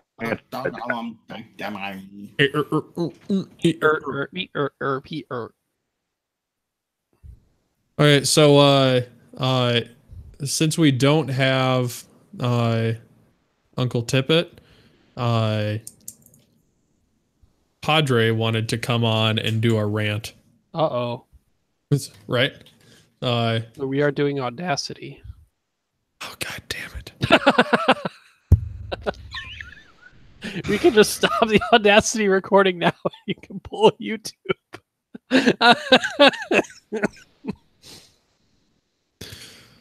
Fucking hell. God damn it, Padre. Or I could, like, I mean, we could just pull his portion off of it. Fuck it. We'll just use YouTube. YouTube has always come across with really good quality. I mean, we had a little bit of a problem with it last week because evidently the video got corrupt. Mm-hmm. I don't know how, but like the YouTube video was missing like the first 20 minutes. Wow. But we were able to download it all off and pull it in. Padre says he has Audacity. Oh. Well, okay then. So I guess we could try that. Fuck it. We'll see what we can do. We'll just have to do snaps again. Oh god, did we completely lose Well, let's see if we get Bart back. Isaac Bart? Where's my... Here we go. Get rid of that. Excuse me. Oh god, who did I send that to? Oh, yeah, send it to Padre. I was kind of worried I sent it to the whole groupies chat, and then we just get flooded with like 50 people who refuse to go away. So, did you... You awake there, Kyle? I am totally awake. I'm just relaxing. All right. Did you see the most recent, maybe not fake news leak on Minoc? Yeah, I saw that that there was a file posted with a whole bunch of like all of the data for first order. Oh, the right? points. I think that's been proven fake. There was something that just got posted like 10 minutes ago. Really? Yep. And it's On Minoc? Yep. I don't know if it's been taken down already. Let's see. Now, what is that? Wait, whoa. Yeah. Somebody just had a picture. What is this picture? It's a picture. Hard case. What the hell is that? It's an ARC 170, I think, for the Republic. Where'd that come from? I have no idea. That's why I'm like, could that probably be fake too? Like, we don't know. It says hard case, Tommy Reed.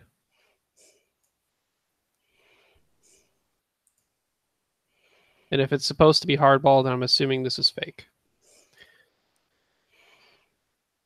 I'm assuming almost all these are fake these days because a lot of them have been fake, and I have no reason to believe they're true. It's fake news. Ah! Hello.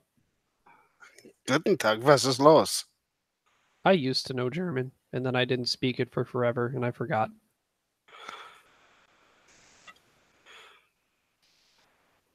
How are you, Ryan? Good, how about yourself? Pretty good, sir. Pretty good. Chico? Hi. Hi. Any word from Bart?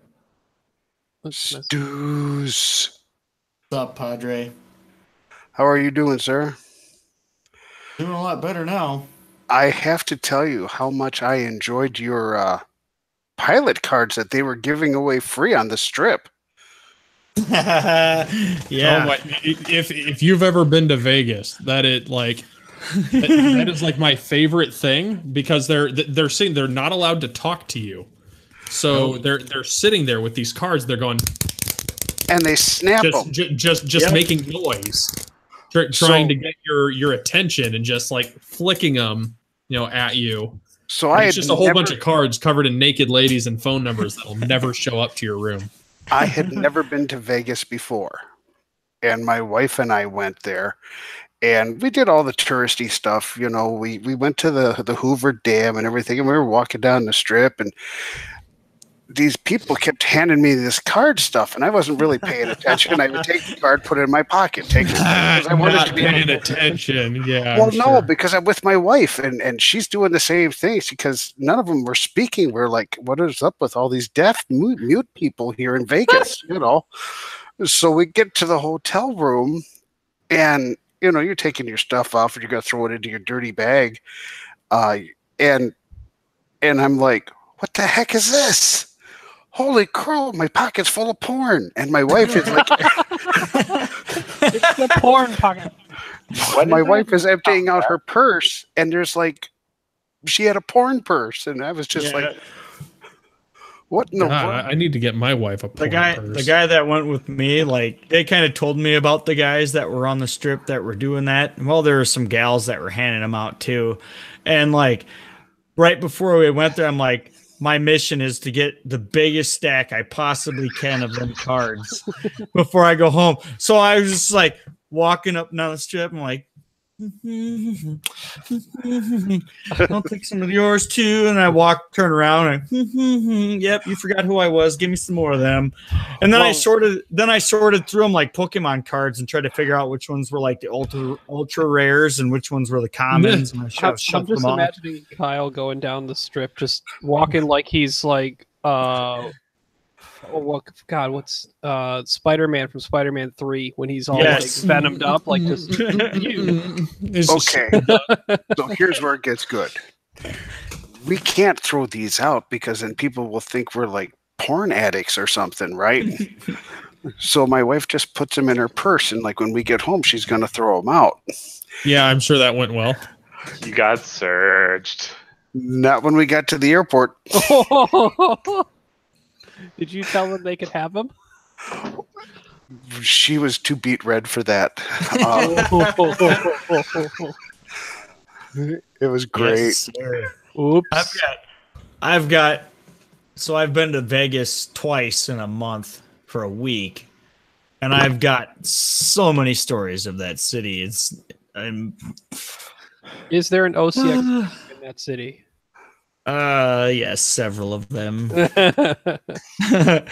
Yeah. There was.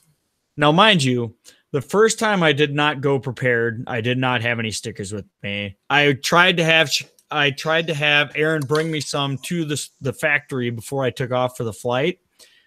There was a pair of hot cops, like literally smoking hot cop chicks.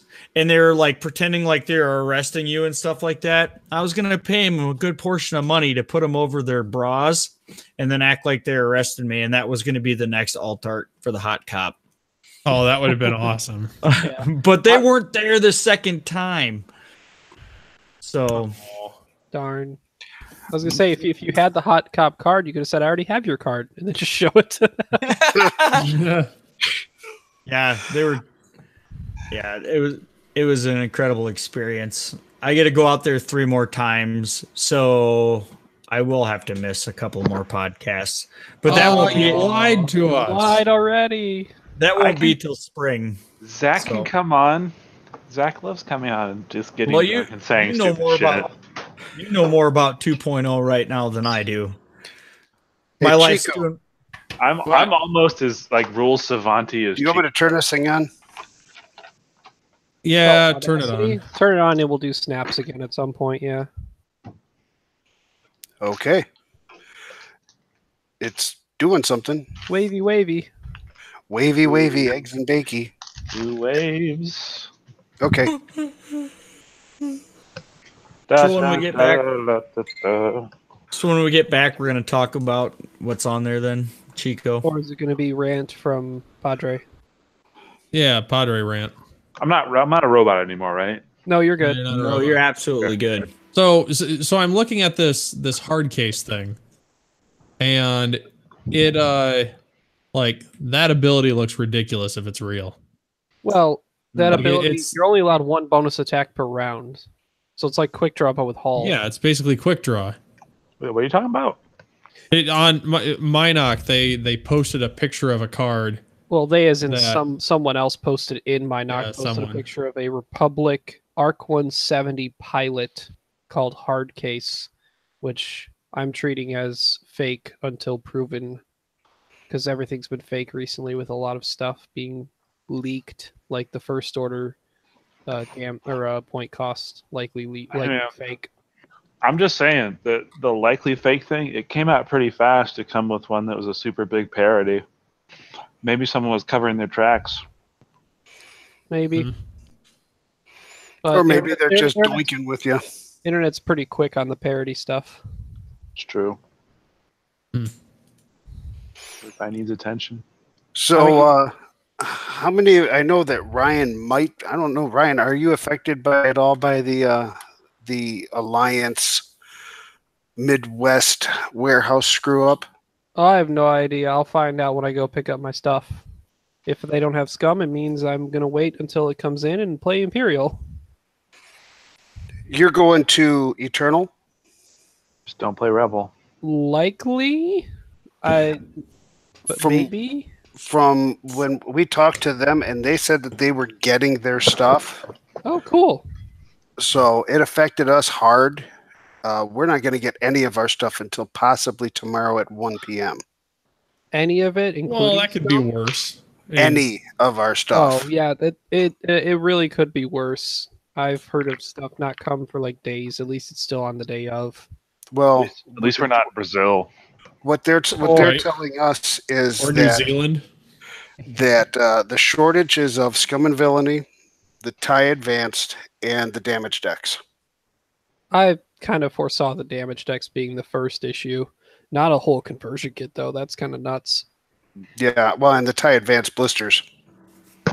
That's a weird one, too. But it doesn't sound like it's going to be long till those show up, though. If you're saying it's like within a week, that's not bad. I was worried about like oh God, is my stuff going to show up by Crossroads? as of well, we'll call it today. Well, it's almost yesterday anyhow. But as of today, they were not saying they were not. Their phrase was, "You'll get them when you get them." Well, All right. means I'm narrowing down what I'm playing for a bit if I don't get scum, which is fine. So I don't know how much Eternal ordered, but we ordered something like $7,000-8,000 worth of product. That's a very nice pose there, Zach. You're welcome. Thank you. Oh my word, he's like posing for one of those cards that Stu's has got. This is honoring Burt Reynolds for the rest of the podcast. Only sexy, manly poses from here on out. And if you don't know what I'm talking about, just do some Google images of Burt Reynolds when he did some posing. You got to suddenly grow a little more of a mustache, though. Are you talking about the famous bag photo? Yes, I am probably. Don't do it, please, Zach. Oh God, no! just I don't want to be X-Wing famous that much. Dion would demand I'm on every stream. Oh, I don't know about that. So when did FFG put out, at which convention was the 2.0 announcement made? It was Worlds. Worlds. The announcement happened as I was pulling out of the driveway of Luke's house to drive to Worlds. That was the most stressful drive I've ever done. And that was 5 months ago, wasn't it? May 4th. May 2nd. It was the Wednesday. Yeah, so 1, 2, 3, 4 months ago ish. Yeah, May 1st, May 2nd. Call it almost 5, actually, because 4.5 months. Okay, that's what I thought. Is Is there a point behind that, or fuel for your rant? Oh yeah. Oh, it's. I'm not going to pick up a knife. I promised Chico I wouldn't. So it's going to be a fork this time. No. Oh no. I have a plan. You just wait. Oh jeez. I'm don't do it, Chico. Oh, I'm going to. I gotta fuel your anger by making fun of you for a second. You guys just have knives at the ready, the same way I have cats. The only thing I have is this lint brush. That is such an old man thing. Oh, the closest thing I would have is just a beer bottle. I don't want to break that. It's still beer. But I haven't seen the other end of that beer bottle yet. I'll tell you what. By the way, this is a new beer, at least new to me. The Hemperor by New Belgium. Interesting. Huh. It's actually not bad. They call it an HPA, not an IPA. HPA. Sounds douchey. A hemp pale I just ale. saw it from New Belgium. I was like, this is new, and it's called the Hemperor. You have me curious, at least. So I got one of them. Oh, you guys are gonna love this. What one. is it like being the basic white girl of the beer drinking world? I am doing a wedding on May the 4th of this coming year. So it's yes, right? Yeah. Yes, it is. Yes, it is. I'm doing a wedding in January. Oh, really? Yeah. It'll be my second wedding that I've performed. Nice. So, are the people that you're doing the wedding for, Padre, are they characterized as Star Wars characters or just themed? I think they've been talked out of the character wedding and into the themed wedding. So the wife said no. That's basically what happened. No, it was the wife's parents, the ones who have the checkbook. That's actually harsher. So, it'll definitely have themes, though. A lot of heavy themes, and of all things, they have a special room in the venue for the Nerf gun war. Oh, good call. Nice. Good call. Yeah. So it'll be cool. It'll be good.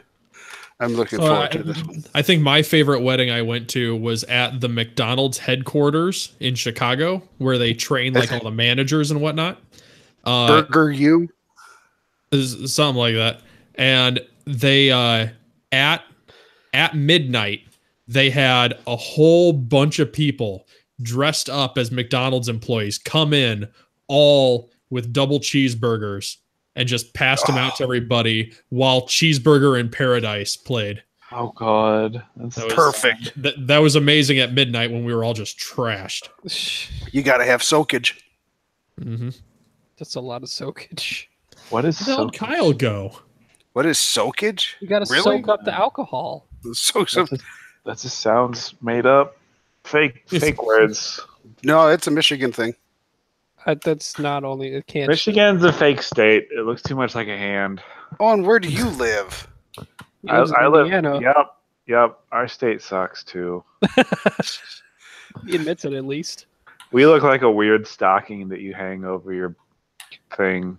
Zach, get up! You're gonna fall asleep. I'm not gonna fall asleep. You're gonna fall asleep. You're definitely gonna fall. You're gonna fall asleep more than Kyle would. He's done comfortable. I'm comfortable. And But you're wait. Do any of you guys want to buy a headboard or a bed frame? No. To anyone in chat. No. I have a queen size bed. I have a queen sized bed frame and a queen size headboard I need to sell. Good luck with that. I thought it was all Burt Reynolds poses from here. That doesn't look very Burt Reynolds. Zach, can you hear? I don't know enough. Yes, I can hear great. Oh Jesus! Wake up! So, do you have Audacity going, about Padre? 30 seconds. I do that. I do indeed, sir. Okay, so we need to do snaps again. Mm-hmm. All right, so is everybody ready? Yep. Kyle, are your fingers clean so we can get good snaps? Mm-hmm. Okay. No more syrup. 3, 2, 1. All right, good enough. There we go. We did snaps again. Yay. All right, is everybody ready to jump back into this clusterfuck of second half of the show, which is probably just going to be pretty much a shit show? Sure. I'm ready. All right. Bored and ready. I got to remember how I was going to insult you. Who, me? Okay, No, got it's it. gonna be me. All right. Allow me to get into character. Yeah. He rolls a 1. Rolls a 1. Yeah, pretty much. All right, so we're back from commercial, and the first thing we're going to do is we are going to jump into our old man rant with Padre, our pizza slicer, all edge and no point. Take it away, Padre. That was my joke. You motherfucker. Oh, It's a great joke. I can feel the love. Thank you so much, Chico, for that. So Chico, we here in the Midwest, you included, actually everybody on here tonight is pretty much in the Midwest, is about to get a complete hose over. Well, I can't say a complete hose over. We're not Australia or New Zealand, but we're about to feel some of the Australia, New Zealand pain. And it's going to come into the tune of damaged decks, an advanced tie, and quite possibly the scum and villainy conversion kits. And I have come to find out that for some strange reason, after 4.5 months of lead time, at least announced lead time, that for some reason, there are just not enough of these devices that are going to be put out into the pre-order. Hey, everybody, I'm FFG. Send us your pre-orders thing so we know how many that we have to have for you. Oh, we need 10,000? Hey, let's only produce 7. Let's see who gets hosed over today, which is exactly what FFG is doing again to us. Oh, and here's the other thing that I'm just ever so thrilled about, too. Let's get down and talk something about serious. How about the app? The app that is supposed to show up magically, and but we haven't seen anything. Where's a stinking, you know what I'm tired of? I'm tired of talking about the rule of 11 in an article. I'm tired about, formation flying. I want to know all about the app, but do I get the app? No, I don't get the app. And I'll tell you why we don't have the app. Because FFG doesn't have it done yet. Or it's so completely broken that they can't put it out. Now, in another, let's see, hour and a half or whatever it is, another hour, we're going to know if magically the app all of it starts to work on, Roseville time, which is going to be at midnight their time, which is an hour away from our time. I don't care what time it is, but I'm staying awake because I want to make sure that when I go on the internet that the app is there. But do I really think the app is going to be there? No, I don't think the app is going to be there. I think we're about to get screwed over again by FFG by not having the app. I want the app. I want my conversion kits for Scum and Villainy. I want my damage deck, which was promised to me because I had to prepay for my pre-order. And I want my stinking tie advance because I'm buying all the new stuff anyhow because I'm just like Chico and got to have everything. That's what I want from FFG. And they're just torquing me off because, once again, I've said this before, they're just playing with us. They know they got us. We want to play the game, but we're not going to be able to play the game because we don't have the app. Get ready, everybody. We're going to be doing it the old 1.0 way of putting your list together. This is what's going to happen. We're going to be totally hosed with this stuff. And why? Because for some reason, they chose not to be prepared. How in the world can you possibly screw this up with such a big game? What is it? It is the #1 miniatures game, and they can't seem to get it right. They can't fulfill any orders in Australia, in New Zealand, in Europe, in South America, Asia. For some reason, we can't get anything working right from FFG. I don't understand it. It's driving me nuts. It's torquing me off. And I hate to sound like the old crusty guy, with no edge and without a point or whatever that Chico decided to tell. But this is really starting to irritate me. I want to play the game. I can't do that. Why? Because I wanted that big stinking damage deck because I wear glasses. I'm old. I can't see. I want large print. I need the Reader's Digest in large print version of all of this stuff so I can see what I'm doing. And am I going to get that from FFG? No, I'm not, because I'm going to be stuck looking at the little itty-bitty, tiny, small little damage deck where I'm going to have to take my magnifying glass out, where the guy across from me is going to be laughing at me again because I got to look at what it has to say. And it's going to torque me off even more. I want the big deck. That's what I want. I want all of those things. And that's pretty much all my rant is for the night. Now I'm calm, I'm cool, and I feel a lot better that I've gotten it off my chest. And I think we can move on and just talk about maybe sunshine and puppy dog tails and happy little unicorns. And drink a beer. Hold on. Sure. Hold on. This is my first time experiencing this. And hold on. I just want to be clear. So did we just go from FFG torquing him off to now him feeling relieved and better? Yep. Okay. Just want to make sure. I'm cool. My blood pressure went down now. I feel much better. I got that off of my chest. Now it's on to ours. Well, enjoy it. But, I mean, you guys may not agree with it, but I don't care because I'm old, and I don't care what your opinion is because evidently I don't have a point.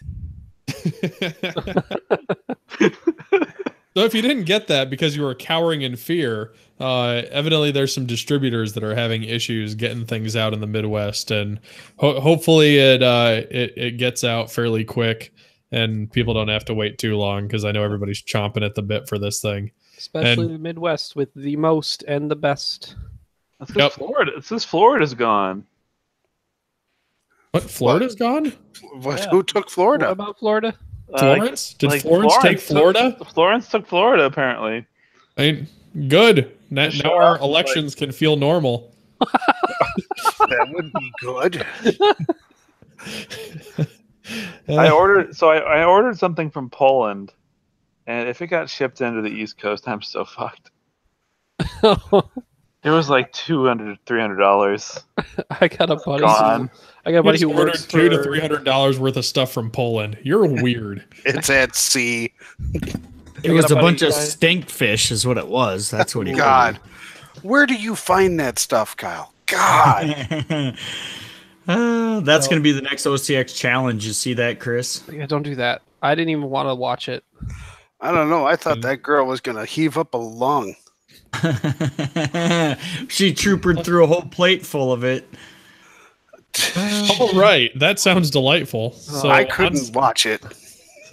So onto something that makes me gag a little bit less. So one thing that I wanted to talk about was for people who have gotten to play second edition or their local metas, have a little bit of second edition. I know it's a little easier for us in the great old Midwest because we had Gen Con to grab it all. So how's the meta shaping up? Are people still just flying crazy things? Are they just latching onto the past and not or refusing to move? What's going on? Well, unfortunately, I can't latch onto the past because they nerfed my ships until December. Resistance bombers. Zach Bart, what you been seeing? It's been a little all over the place, to be honest. Like, I haven't seen. Okay, it's probably easier to say the shit I haven't seen. Like, I haven't seen anyone play a U-wing like with any real seriousness. Like even the quad jumpers are making a bit of a comeback. The quad jumpers seem pretty cheap. good. Yeah, Which is amazing. right? It's probably bad. I mean, I'm not saying it's bad. It's probably they're not good. I mean, it's probably bad if those are good. I mean, fly 7 of them and find out. Right? I think Robots is dead. Like you're not until they come out with better cannons. Like you're not going to be seeing Robots anymore. You'll see one with stuff. Do we look at Robots as an option for Robots and make them each cheaper plus say the escape craft with IGD? Mm-hmm. Have you looked at that? Do we think that's the new Robots? Maybe, but like which ones do you take? Because you don't really need the cannon, and you get what, the double coordinate. I would take in the case of you're not taking cannons because you're going cheap. It would be A and C, and then obviously D crew in like the L337 I like that. escape craft. I like that idea because then you get the 2 and you can pass out the court. You can pass them out. That's kind of a neat idea. Yeah, and I think you have room to fit like advanced sensors on both of them, plus the title and elusive, just for some blank rerolls on defense. And you're probably flipping around using advanced sensors anyway. Oh, that actually sounds pretty good. I haven't thought about that. And it can cover a lot of ground. B-wings still seem Oh, that makes me sad. I love my B-wings. Their 3 banks are red. It's sad. Yeah. The Kimogila seems to not have an identity. No. Besides, we have the original Bullseye. Right? Yeah. Except it's going to have a sweet alt art, which are getting mailed out this week. Yeah, I saw that. It's pretty A little plug. Yeah, they're getting mailed out this week. As soon as Coach gets done coughing on them all. I do have an advisory about those templates that we painted on Monday. Yeah. Half of them will come with a free illness, and the other half will not, because I was not sick and he was. So how are we supposed to know, Kyle? That's a very good question, because I'm pretty sure he didn't paint the lines on the back because he forgot that they were there, and I did. So there's your indication. Great. I was about not going there. So I guess if you want something for the Kimogila, it's the cheapest platform to carry a rig cargo chute. It's true.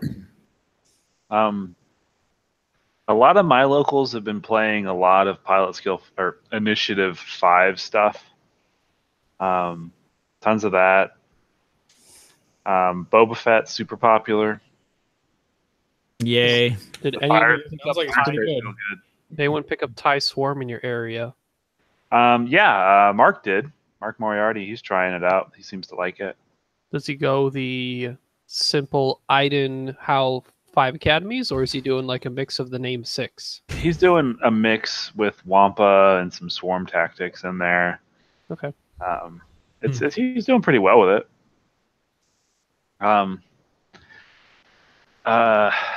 I've been messing around with Star Vipers just because I've always liked the ship. The curved barrel roll is really good. I heard that Guri's good. Guri's pretty good. But expensive. Expensive as a feature. You can keep her cheap if you want, though. But she can also be like, you can keep her cheap and she's good, and she can be expensive and she's probably still good. Like I can go on a long rant of like the different like purposes that ships fulfill, and I think that I'll keep it short. I think that the E-wing, the Defender, and the Star Viper are like the same class of ship, as in like a superiority fighter, where the E-wing is defined. This is created to be the attack platform, where it can get the extra target lock, so it gets in range and it hits hard. The Defender is the defensive platform with the evade, obviously, and the Star Viper is the maneuvering platform with the modified barrel rolls. So I think that if it's a superiority class thing, then you should probably be around the same point cost. And before you put any upgrades on it, it's not that. You need to pile on the Virago and some extra health and some afterburners, and now you're in the same point cost as the E-wing or the Defender to be able to do the same job as one of those. That's just my 2 cents. Sure. I could see that. I mean, I haven't put it on the board, and have we confirmed that bank barrel roll? So normally, regular barrel rolls, you pick a side. If you fail that action on all 3 versions, whether it's straight across, front, and back, you fail the action. With the barrel roll for the Star Vipers, do you pick the type of bend and you have to use that bend, or can you bend the other way and have to try that? I think you're stuck with the bend that you use. But I have nothing to base that on except... Yeah. Yeah. I'm guessing you would fail if it doesn't have like the 3. Okay. My assumption as well. That's the most logical one, in my opinion. Yeah, once you pick the type of template that you put down, you have to do that, and if it doesn't work, you fail. For the most part, when I go to OC Gaming Comics and I see people playing 2.0, I've been seeing a lot of Phantoms and Reapers, because when I face a matchup, when I go to a major competition and the guy across from me brings Empire, I'm like, oh boy, because Empire is one of the things that people fly here a lot. There's a lot of Imperial fanboys here. You see a lot of Imperial lists, and they all feed off of each other on what they're going to fly. So they're all similar, but a little bit different with personal tweaks. A lot of the guys that I got into flying Scum, they haven't been showing up a lot lately. I haven't flown anything yet. I've watched games. I had to give credit to an individual last week who was flying a YV666, a Z95 Headhunter, and what was it? A quad jumper. Just a bunch of just random Scum ships in the same list. I'm like, yeah, now we're talking. We're getting some weird stuff, but yeah, just more of the same with Phantoms and Reapers, what I can see. This is I haven't seen Dash on the board yet. Neither have I. Yeah, and Luke is trying super hard to make it work, but we'll see. Yeah, I haven't seen a YV at all. Yeah, the 666. Yeah. Gold Squad had a YV on theirs. I would sometimes pop in and watch their streams when they're playing second edition night, just to kind of see what people are trying out. I mean, I think the Kiraxes are like secretly pretty good. Well, let's just face it. They didn't really do anything to the Scum faction. Yeah. They just left everything exactly the same. I mean, there was a couple of pilots that they changed out, but for the most part, all the ships are the same. All the pilot abilities are the same. most of the initiatives translated with their old pilot skills. I mean, there's nothing flashy with the conversion kit of Scum at all. So what you had before, you still have. It's just no longer the Asajj faction. Right. Correct. It might be the Boba faction, though. It might be. Although you could say the same thing about Fen Rao. I mean, probably one of the not drastic changes, but the fact that Concordia doesn't require you to be pointing at them for that's huge for the Fang fighters in general. It basically means you don't like, in a way, like flying in general obviously is going to, in theory, be the reason why you win the game. But if Fangs, because of their ability, aren't required to be pointing at you to get that ability, you can just dial in a maneuver that just says, I'm going to be range 1 and be moderately safe. Oh, somebody mentioned the Jump Master. I played a game with Dengar. Oh, did you? How'd that go? Yeah, I won. I was the Dengar player. Broken FFG, please nerf. Did you did you leave the arc pointed forward the whole time? Most of the time. Yeah. Except for when I was having to run away and couldn't go left. Now, see, that's another thing that I get excited about. I'm going to try out Lando's Falcon over a Jump Master. Yeah. I just think it's got way more versatility to it. You can get a lot done for about the same point cost if you wanted to go cheaper instead of having to load it up to make it. I don't know. I just think that Lando's Falcon took the place of the old Jump Master. Yeah. I've already looked at things that would be considered Jump Master like that aren't using the Jump Master itself, like especially in terms of it being a Bump Master, whether it is the Scum Falcon or Forlom in the G1A with its range 1 controlling effects. Yeah, for something that's powerful at bumping, I think that'll be interesting to see how that plays into it, because actions are significantly more important again. So bumping people is really powerful. But as far as like having a turreted ship that you just throw into the mix and fuck it, we'll see where things land and see what I can shoot at. That's going to be a lot harder to do because you have to point that arc somewhere. So you're not going to be able to take your big fat turret and shove it in somebody's like ship hole and blast things. Just not going to work. Yeah. But my K4 expertise. Yeah.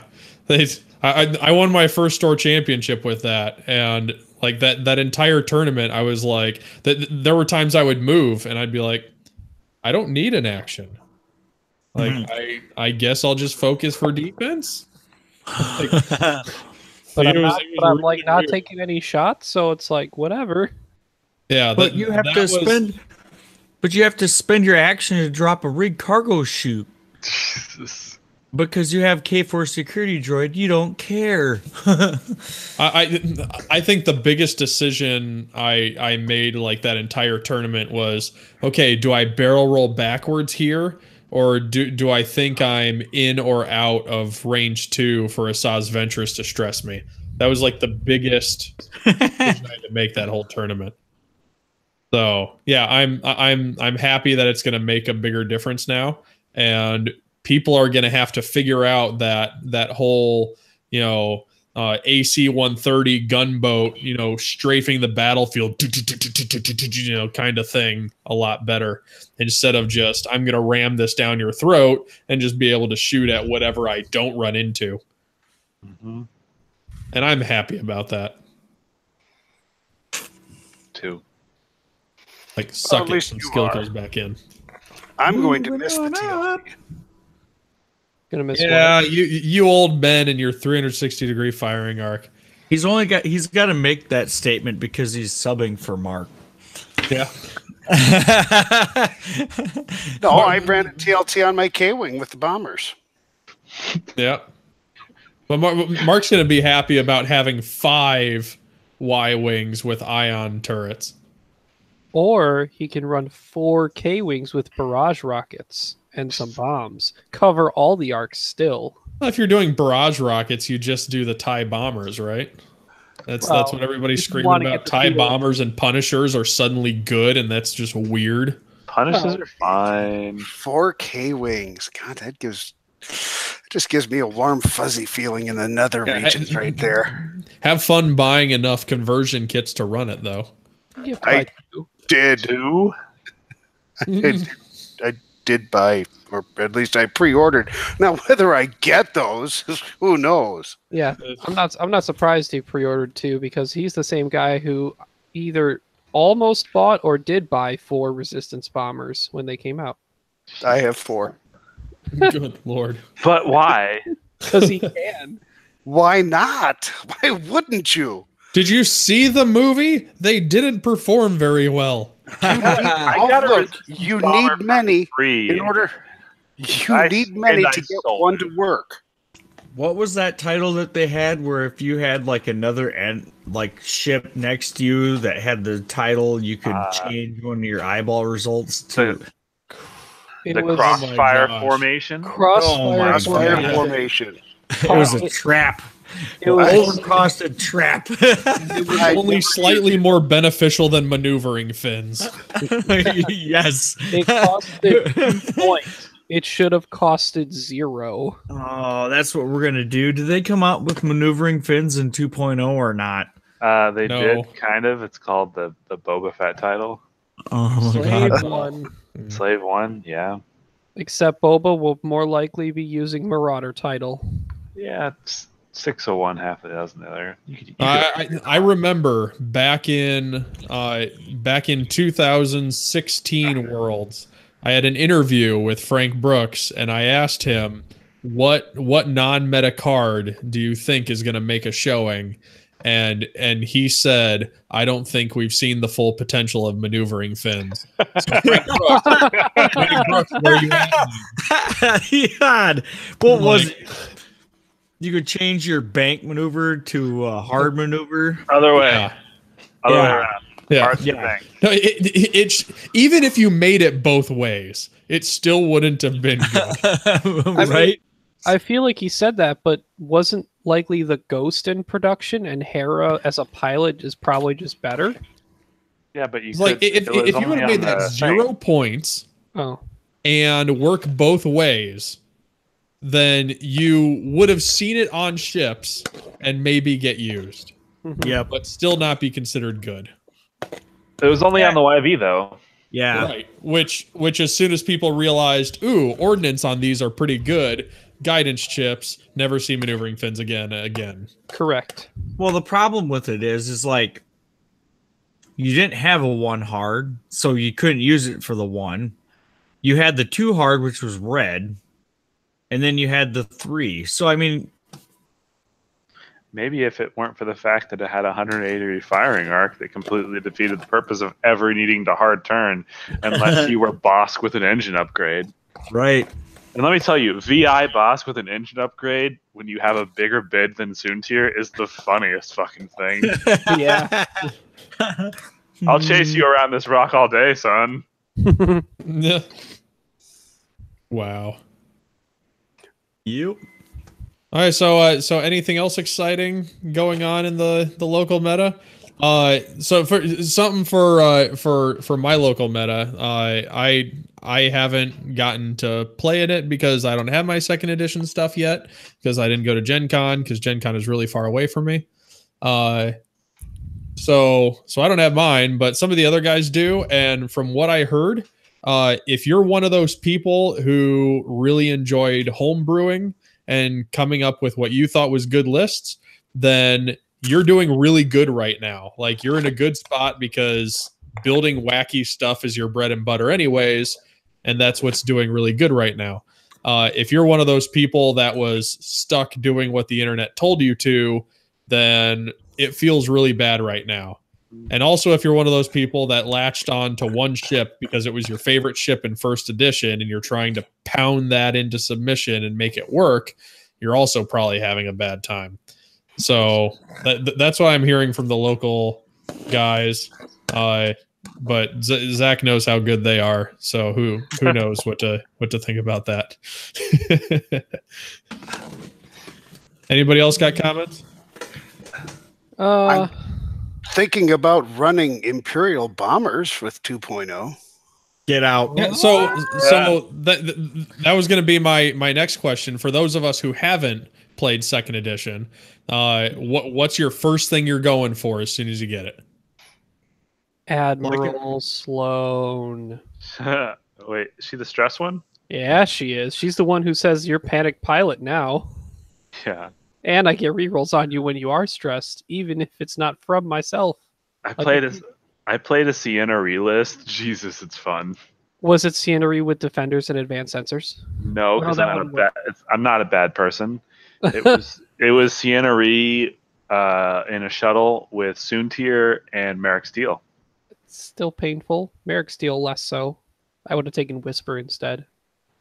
Yeah, I'm still gonna try cold hot dogs because it still exists. God, cold hot dogs. Yeah, and you have to play with that alt art. So Damn right. The decloak won't work. It has to be the coordinated booster barrel roll. Well, that's what I'm saying. Like when you like the positions you could be like decloaking those spots and then Scenerying the barrel roll. Like holy crap. Yeah, it's stupid. You can. What I found is it really, really, really helps with your initial engagement. Yes, Like, I can see that. You can really determine, it's like, oh, hey, I'm going to act like I'm going for these people, but nah, man, I'm coming over here instead. That's what I did. What I'm spending a lot of my time trying to figure out is, like, I'm messing around with, like, what do I think the devs intended here? Like, with these cards. Like, my thought, like, is, I think that if you want to run Rear Admiral Shirano, it looks like, just sounds silly. Like people thought, when we played Rack before, you need engine upgrade on Rack. And I was thinking, hey, maybe they wanted you to take Moff Jerjerrod to give him that boost now. So you're not doing it every time. So maybe that's what they kind of were thinking about when they made this card is, hey, this is what they want to do they want the playstyle to be for people trying to do Rack stuff.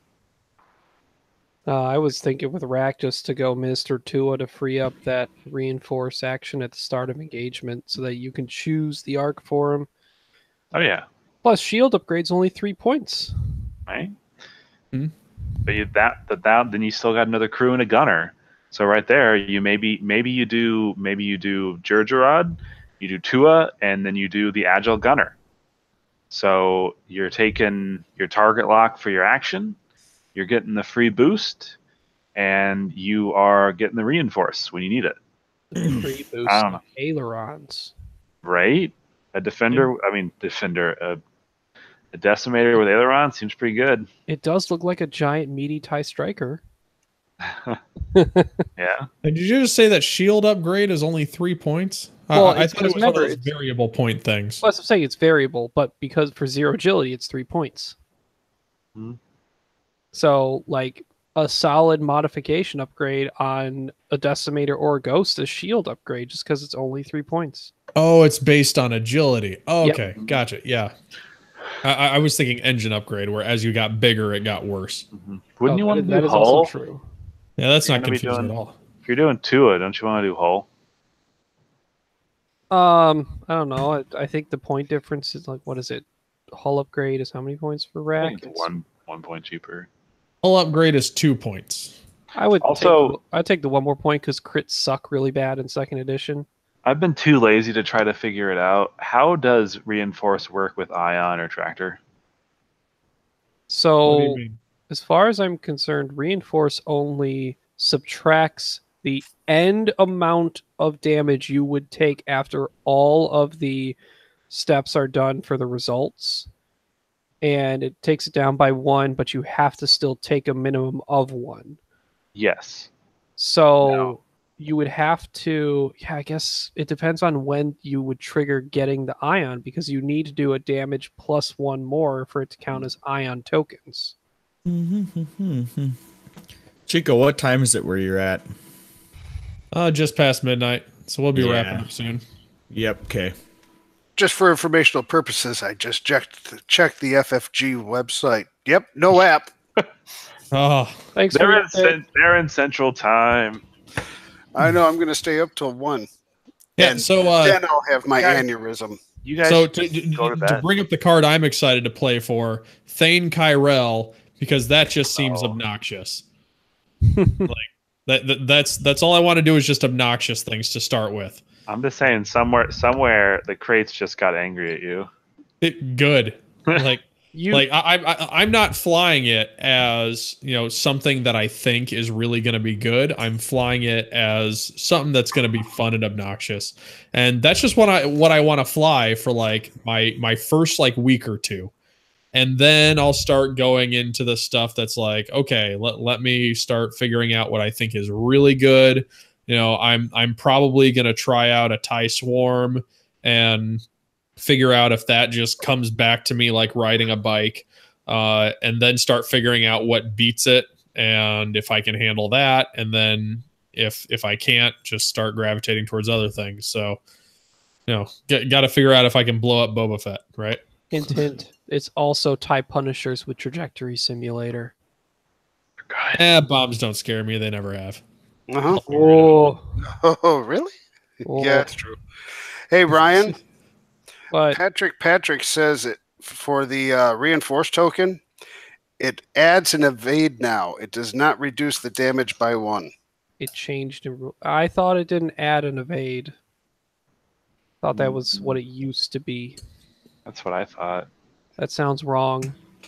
Because Well, then it you would can- just be old reinforced minus the fact of when Okay, you so do- it says during the neutralized step, if the attack would hit and there is more than one hit or crit result remaining, one evade result is added to cancel one result. Also, it says add, but at the very end, if it's more than one. So it will cancel Ion. It sounds like it if you only have 2 on there. So you would just take the 1 damage, but you won't get the ion or tractor beam effect. Yeah, Or ion effect, because tractor beam doesn't do damage, it always does tokens. correct. Yeah, and it says if there's more than one hit or crit result remaining. So that's where they still have the down to a minimum of 1. Okay. Now the really ridiculous, stupid crap. Ugh. You stop that. I know, right? Is if you shoot an ion cannon at a ship that's protected by Biggs. Biggs takes damage to reduce the ions, but then that per ship still takes damage because reasons. Because it's still a game. Yep. Is it time Okay. for- Well, yeah. Let's wrap this up. Anybody got any shout outs or anything? Who are we starting with? Go ahead, Ryan. Shout out to the guys who went with me to Nova, Marcos Leggett and Jesse. Jesse P3, JP3. He's got like 2 P's in his last name. AKA our local Lars squad. They both also placed top 32. So we had a good showing overall as all of us drove out there. And shout out to all of the local stores that are going to be supporting X-Wing 2nd Edition in my area. There's too many of them, but they're all doing a great job. Yay. Zach. Yes. I would say shout out to anybody that's willing to come to Crossroads. I love you to death, and thank you for coming to our event. If you want to come to Indy, we're going to be doing it every year until we stop. We're running year 3. We're going to be doing year 4 next time. So come on down, have fun.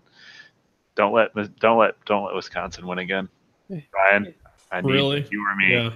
Yeah. We need to Okay. stop Wisconsin. I mean, am I technically defending my title since this is like the regional? No, I don't it's know. different now. Okay. This is the last Indiana regional, or I don't know. All right, Padre, you got anything to scream about? Just what I did about earlier, and I just wanted to give a shout out to Gordon over at Stay on Target. We had a fantastic conversation today, and he was very helpful and just really enjoyed him being there for what we were talking about. Gordon's always a good guy. He's probably one of the most wholesome guys I know. He is the worst wholesome guy I know. Well, that would be a good way to say that. Yeah. Yeah. Okay. There you go. Yeah. Kyle, you got anything? Sure do. I have a gentleman by the name of Bobby Crowley from the Goon Squadron podcast. Since I got ruled out the last time and over talked to like twice when I tried to shout out a new podcast and never got around to it. I don't know if you guys could guess who would probably do that. I don't know what you're talking about. I met him when we were at Gen Con. And if you take a look here real close, you can see that's their little logo there. At this point in time, it's been so long since Gen Con happened, I can't remember if he beat me or I beat him, but it doesn't matter.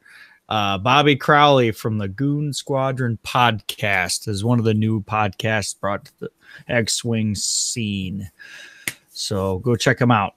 Oh, and what's the new one right out of like Southern California?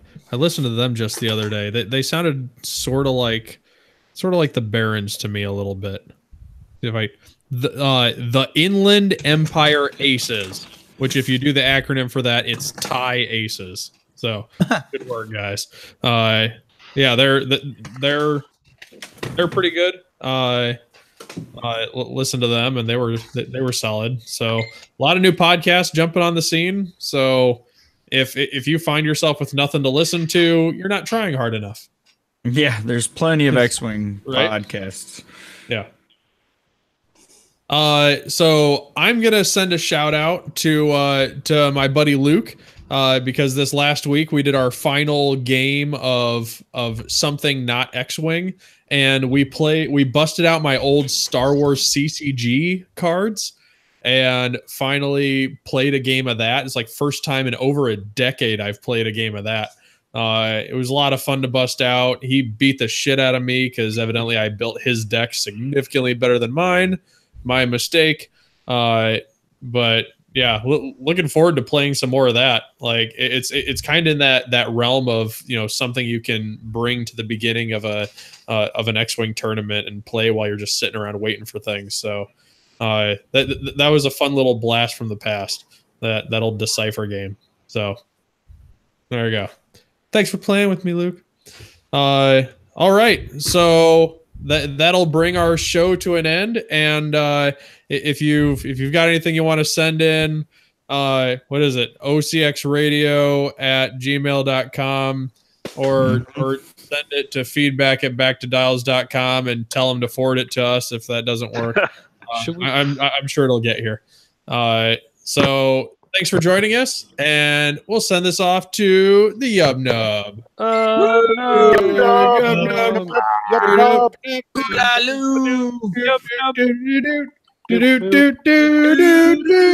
Nice.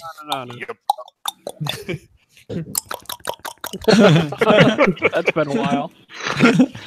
Good God. Should we find a new email to spam for second edition besides Back to Dials? Yeah, we should probably do crates. Oh, he super doesn't care. I'm sure Chris would just filter that out. So would it be Mynock or Gold Squadron then? Mynock. The joy of feedback at backtodials.com is that he has that linked directly to his personal account. So every email you send goes straight to his personal account. And that's amazing. Well, maybe stay on target. Yeah, we could do it to stay on target. Just to get Tommy in trouble. Oh, yeah. Yeah, because that's what he said. Yeah. By the way, if you wanted to build off your fun Thane annoyance, you could just put optimized prototype from Director Krennic on Rexler Brath, who's juking, and then you get to flip all the cards. It's fun. Yeah, just be a better version of it. Okay. Sounds like fun. Mm-hmm. I really think, like, secretly, I think that I think Death Troopers are going to be stupid good. I was looking at Death Troopers on a base Reaper. That's what I'm doing right. That's probably the next list I'm trying is that Rexler, and I don't remember what else fits. I was trying to incorporate it with Sloan, like a Sloan Reaper, I'm gonna Death go to Trooper bed, gentlemen. Reaper. It was nice hanging out with you guys again. Yeah, Yep. good night, Kyle. Yeah. I was looking at to see if I can somehow fit Death Troopers in a list with Sloan, and see if I can make those stress stick. Forever. Yep. Forever. What was it?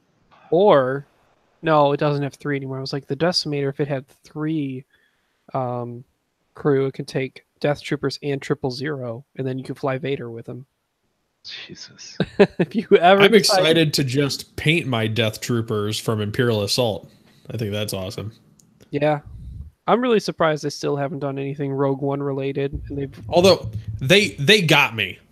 Like, I was super excited for about 10 seconds because I got that shipment in the mail and I looked at oh my gosh, I just blanked. Grand Admiral Thrawn. Mm-hmm. And the picture on the front of the package is the old Decipher Thrawn. And I was like, oh shit. It's like they went with Decipher Thrawn for the look. And like I always thought like that look just looks more badass. So I bring it up here. I found my list that I'm thinking about trying. Yeah, what is it? It's Rexler with fire control, juke, heavy laser, a Scarif with just Death Troopers, and this is where it's weird. Major Vendor with fire control, advanced slam, proton torps, and the missile loadout. So I'm not too crazy about FCS on Defenders because they got to take that target lock at some point. Mm-hmm. But I was thinking if you partner, because I thought it might be interesting if you had Vizier as the pilot for the Death Troopers, so you have a little bit of action economy for that coordinate if you fit the advanced ailerons. But you don't have to pay for those, do you? I know that's in there. Vizier's how much? Vizier is 4 more points. So I can fit that. If I drop the heavy laser, I can fit that. Yeah, and then you could actually coordinate per se the target lock or at least a focus. Yeah, that's 1d8, 198 with Vendor, Vizier, and Rexler. It's not bad. That's if you want to keep FCS. Without coordinate, I don't think FCS is worth it on a Defender. Yeah. Well, the Reaper has coordinate otherwise. It still does have red, that is true. So you can still take it and just do a red action, but you're not aileroning next turn or turning around. That's true. Okay, so check this out. So oh man. So there's like do I have to sit here and present it to everyone? Yeah. There we go. So there's the old CCG Thrawn. Sure. I always thought he looked pretty badass. And then here's the cover of the Imperial Assault thing. And I'm like, oh my gosh, like they picked like a baller looking, I'm gonna beat the fuck out of you looking Thrawn. Mm-hmm. And then you get the mini inside and he looks like that. Sad. He looks like Rebels Thrawn. Yeah, it is Rebels Thrawn. Yeah, Rebels Thrawn does not look, badass. I'm gonna beat the fuck out of you. No. So I was a little sad about that. Kind of reminds me of Peter Cushing. Okay. Blanking here. Peter Cushing was Grand Moff Tarkin? Yeah. Oh, yeah, Tarkin. Yeah. Jesus. Look at the skull. You guys have an X-Wing podcast, and you don't know who Peter Cushing is. I am super bad with actor names. Yeah, it's not that I don't know. In general, I'm bad with actor names. Well, names in total. Like it's like midnight. It's too late to think hard. I knew Peter Cushing. Yeah, you're old. Shut up, Chico. I was waiting for you to make that joke. You know how many student names I have to learn every year? like you have a 100. sleeping chart. Well, No, okay, I don't. I've Hold forgotten names of family members. if there's anything I know from also teaching, it's you actually don't learn all their names until they've actually like talked to you. So I've actually taken to the point where I tell them at the beginning of the year, I actually tell them, I'm not going to bother learning your name until you've passed the second class in our department. Jesus, What are you're you that teaching, guy. Dak? Engineering classes. Oh God, what kind of engineering? Biomedical. Ugh. This is why I can't find a job. But you have a job teaching other people to take the jobs you want. Right? Should I stop the Audacity and put it in the folder? Oh yeah, go ahead and stop Audacity Yeah. and hit export and all that stuff. Where am I supposed to put it? So you can just you can either send it to me or I can send you the link to Dropbox. Wait, I hit stop. Do I go save as or export? Export. Export. As Export to as where? MP3? Yes. Okay, export as MP3. September 13th. 12th. It's 012. Bast. Okay, So file I have name. I have a real question. Did I 13. register for all 2.0 tournaments as Zach Bast? I didn't know there was a Bast part of it. Yeah, no, originally it was Zach Bat. So what it was originally was people, like, when I went to the Pennsylvania regional, I was put in as Zach Bast. And for the longest time, like, Duncan Howard thought my name was Zach Bast because they fucked that up. So a lot of people on the East Coast were like, have you heard of this Zach Bast guy? So that's where that happened. And It the takes Zach about is just, 2 Well, if you were minutes. better at X-Wing, people would have actually remembered your name. God. Oh. When was the last time you did anything? What? When was the last time you did anything other than scream into the void of the internet? I created some software at some point. Right? Something about tournament software or some crap like that. Other people do it better. Stop Right. using my software, please. And then one weekend, No, it's simple enough. I can use it. right? And then I judge a lot. There's that. But we don't hold that against you.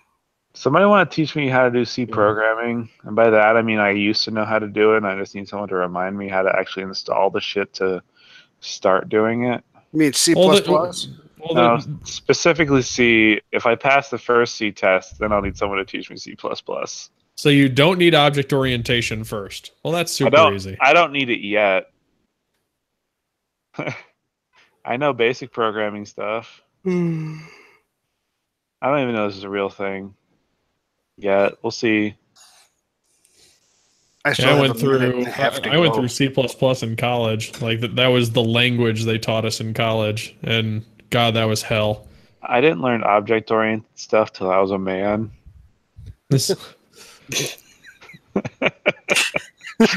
And by then it was just blackness.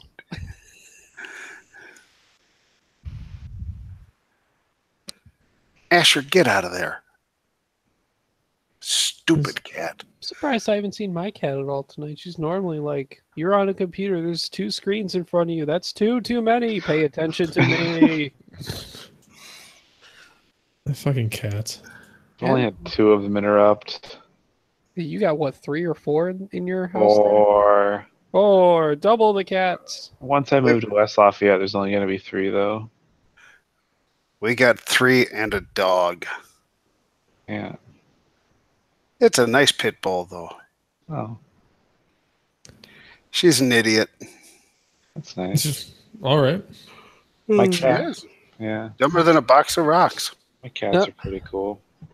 One of them, they're each kind of assholes though, so it's pretty normal. No. I don't know. I just Dogs have owners, cats have staff. right? I believe that.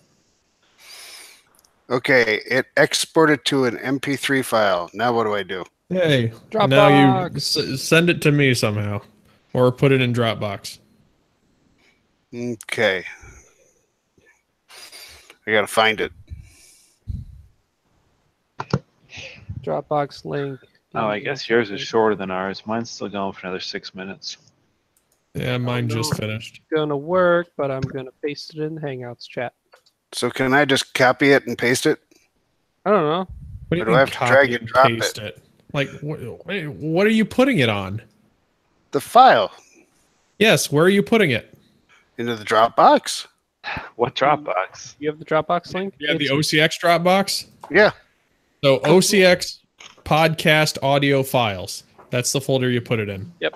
I linked it in the Hangouts chat. Yay. Do I have access to that? Probably not. You will if you go to the Hangouts chat. It's too much work. Oh, wait a minute. What the hell is going on here? Ruh-roh. Uh-oh. That didn't work out right. Gazongas? Gazongas. The folder OCX podcast audio files doesn't exist. I don't So believe you. it went to my Dropbox. It's probably Because- why.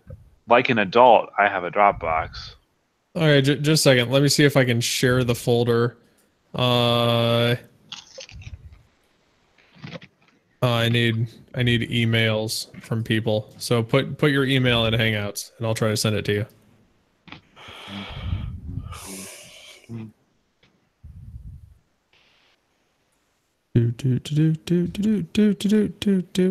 You're not doing this fast enough. Shut up. It's the internet. It should be instantaneous. I'm typing with 2 fingers. Fuck you. Huh, I'm one up on you. I used 3. Ooh. Zachary Bart.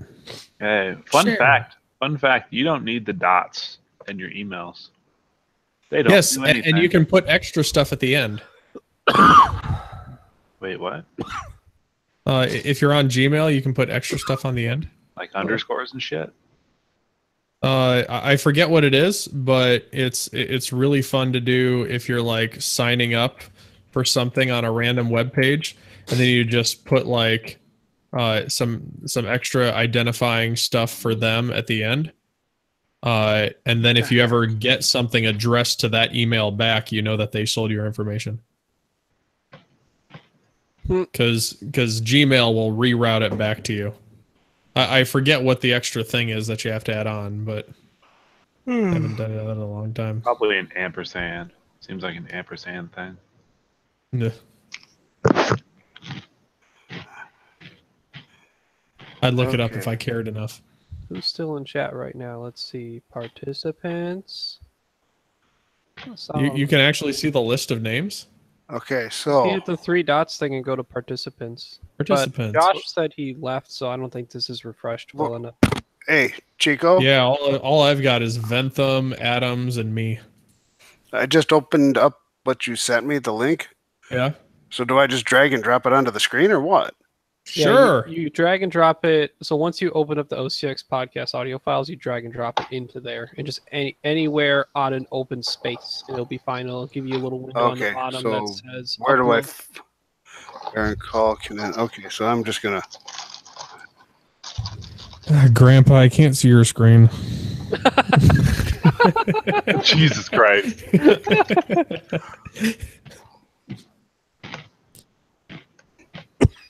There you go. Chat, what are you most excited to play first, or what are you latching on to first start playing in second edition?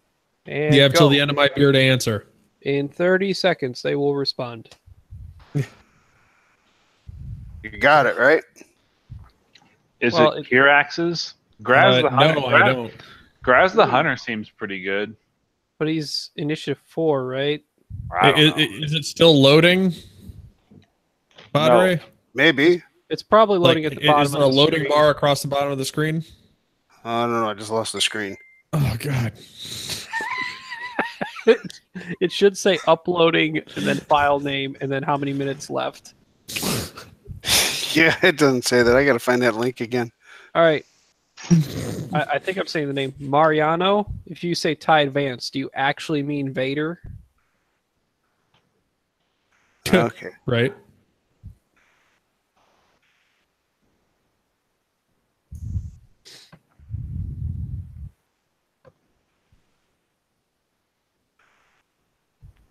All right. I don't And- see this thing that you sent, Chico. It should be in your email. In my email. Okay, hold on. Facebook. Gmail. I gotta find Gmail. Hold on.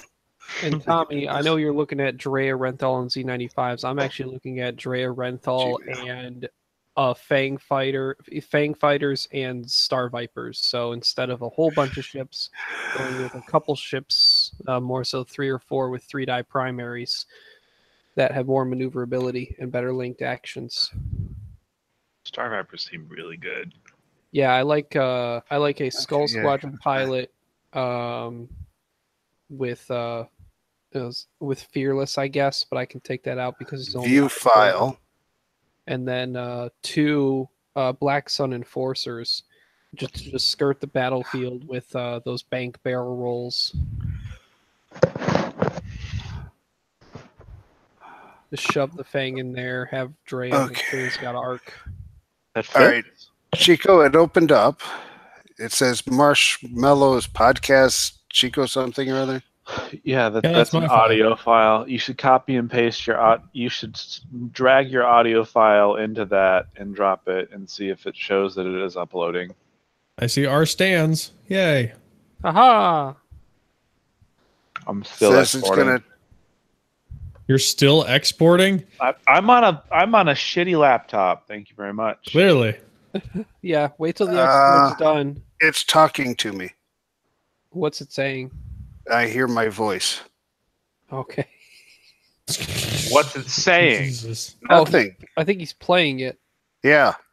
I hear my voice. It's saying nothing. That's deep. How do I go super back? deep. I'm going to close this because So- this is not doing something right. Say, did it finish exporting? Chris Brown invited you to view the file Marshmallows and drop a view file. Oh, view a file? No, we don't want to view a file. We just need to put a file in. Oh, no. Oh, okay. Oh, Here's did, the You're not problem. gonna upload privileges, you fuck. did Chris do a wrong? I'm sending you another email. Look at the other email. Evidently, I gave you permissions to just my file, not Just the folder. the file. Oh, no. All right, so Sorry, Oh, wait. Grandpa. that's technically true, Chico. What'd you give me? Did you give me I'm the starting to same feel a little thing? bit better about Yours my should be phone. right. That's why you that's not I think he secretly just wanted to mess with you, Padre. That may or may not be true. I mean, it's not, but I like where you're going. Yeah, shut up. I don't have your email yet. Zach, were you wondering if that fits the two's Vipers? Yeah. Yeah, so you could actually put together a solid Drea. Let me go to Yasby real quick. Since the other Ion and Veteran or whatever. Yeah, I do the oh wait, hold on. Yeah, do. So Y-Wing, Drea, Ion Cannon Turret. You said it, Chico? Yeah, I sent it. See. And Star Viper, second of those, 6 points left. To give you Fearless, because you're a Fang. Yeah, so I could do Drea with R4, Han Solo Gunner, Ion Cannon Turret, a Fearless Skull Squadron Pilot, and 2 Black Sun Enforcers. 3 points left. Black Sun Enforcers, the pilot skill 1. 2, Star Viper? actually. Their 2 is their lowest. Or the lowest. Okay. Hmm. I might as well just take my scum Han Solo and just burn it because it doesn't feel right. Han Solo Gunner seems stupid good. Like It's one of those undercosted for sure. Chico, I haven't gotten it yet, man. one of those random podcasts that suggested the whatever co-pilot and him on Boba Fett that just is dirty and not cool. My expansion only list I've looked at is Fearless Fen Rao, Fearless Boba with Marauder title, Han Gunner, Perceptive Co-Pilot, and then Lando in the escape craft with TAC officer to coordinate the reinforce. Jeez. Boba does a green, and Yep. then does either a boost to get into range 1 or just focuses or bumps and says okay, now I'm reinforced with double focus, whether on my beginning of engage or on my action anyway in the first round of combat. And that all works within wave 1. God damn it. What is this game anymore? It's 2nd edition. Yay! So it looks everything's fixed. 1 minute left. Yeah, until everything's broken. 53 seconds left. It looks like my shit uploaded. Yes, it did. I'm tired. You know, I didn't used to be this stupid. You know, I didn't used to be either. Yep. I have 1 point left over. It's 100-point boba. Literally, he's at 100. That's stupid. But that's Fearless, Perceptive, Co-Pilot, Marauder, and Han Solo Gunner, who literally should probably be the same amount of points as Lando Crew. Like, double 5 points. seconds left. Like 8 points or whatever. I think Han Solo Gunner should be 6 to 8 points. Hopefully, God willing, tomorrow the app comes out and they update point costs. God, it's I hope there. they do. I don't think so. I get the feeling that those sheets that came out with those point costs were because they weren't going to hit their mark for the app coming out in Gen Con. I'm sorry, I'm not. They never said the app was going to come out in Gen Con, though. They said there was a chance they would. They were shooting for it, but they weren't going to say it's going to. They said they were try to. So I talked about this the last time I was on the podcast. Did you ever have the chance to go over and tinker with the app while you were at Gen Con? I did not. I didn't realize it was there. Most of the time, I didn't go to the FFG booth because I didn't pick up any of the stuff because I got good deals from my local game store. Yeah. So I didn't bother buying anything. I just played in the 2.0 tournament thing. I had time to go tinker with the app. It was terrible. Uh-oh. Really? It was super slow and unresponsive, and just shit didn't work right. Fantastic. Like it seemed like it was pulling data offline, like from the internet every time. It was doing any search for an item. It was like, oh, you want to load missiles? We have to search and find what all the missile upgrades are that we can display in this case. No, it should be like downloading everything as like JSON, because let's face it, like strings are incredibly small. So you should just be downloading the entirety of it as JSON when you boot up the app, and then just ripping everything from that JSON. But do you know what the great thing is? It also loads the image of all the cards that you're pulling up. Oh, if you want to do the images, like pull those like as you need them, and then people can wait for images if they're desperate for that. But have the text available just via JSON or something. Like, that is so incredibly easy. It is so simple to just pull just a massive string of data. Like, that's basically what I do with my app. Like I save and recall an incredible amount of data every time somebody clicks on that app. And like every single click you do, it saves and recalls. It's just a string, because it's incredibly simple, and strings are easy to create, save, pull, and parse. Yep. So simple. So Zach, if you want to take a look at my starting point for a Sloan squad, I put it in Hangouts. Let's see. Sure. Whisper. That's interesting. Alpha Striker Wampa. Jesus Christ, that fits. Yeah, it does. The funny part is I had like 2 Striker, 2 Alpha Squad for the longest time, and I didn't have Juke on Whisper, and I'm like, oh, wait, Wampa's a 3-eye primary too, and he's kind of bait, because if people just decide to go at him, it's like, oh, well, cool, they went after him and not Whisper. Mm-hmm. That seems seems pretty damn good. So the Striker is just base? Yeah, just a 34-point Striker. That's all I want. I literally want the cheapest 3-die primaries on the board for Sloan. So why do you do a Striker and not a 3rd interceptor? Because I want to try him out. Okay, that's fair. Yeah. Like, I don't want to invest in like the enough to fly 3 interceptors or 3 strikers until I've tried. Like, I'm gonna flip flop between 1 interceptor and 2 strikers, or 2 interceptors, 1 striker, or eventually, if I'm like, maybe they should all just be strikers and Wampa, then I'll do that, or all interceptors. Yeah, so evidently you have to have, like, the conversion kit only comes with 2 interceptors. Like, that's mildly. 3. Is it 3? Who knows? Fantasy flight, that'll be things. So either way, I was sitting there looking at like my 8 TIE interceptors, and I'm like, "Fuck, God, please. who am I gonna pawn?" Like, not even that. Like, what's worse is how many T-70 X-wings and TIE FOs I have. Oh yeah, so many of those things. I was like, how do you get that many interceptors? You sound like Gordon. Gordon talked about it on Stay on Target. He has like he was saying he had 9, and I was like, I'm almost there. And it's because a couple of years ago, I went on a kick that I started buying other people's collections and reselling them locally. And like I made a good bit of money off of it, and I built up my collection with it as well. And nobody bought TIE interceptors.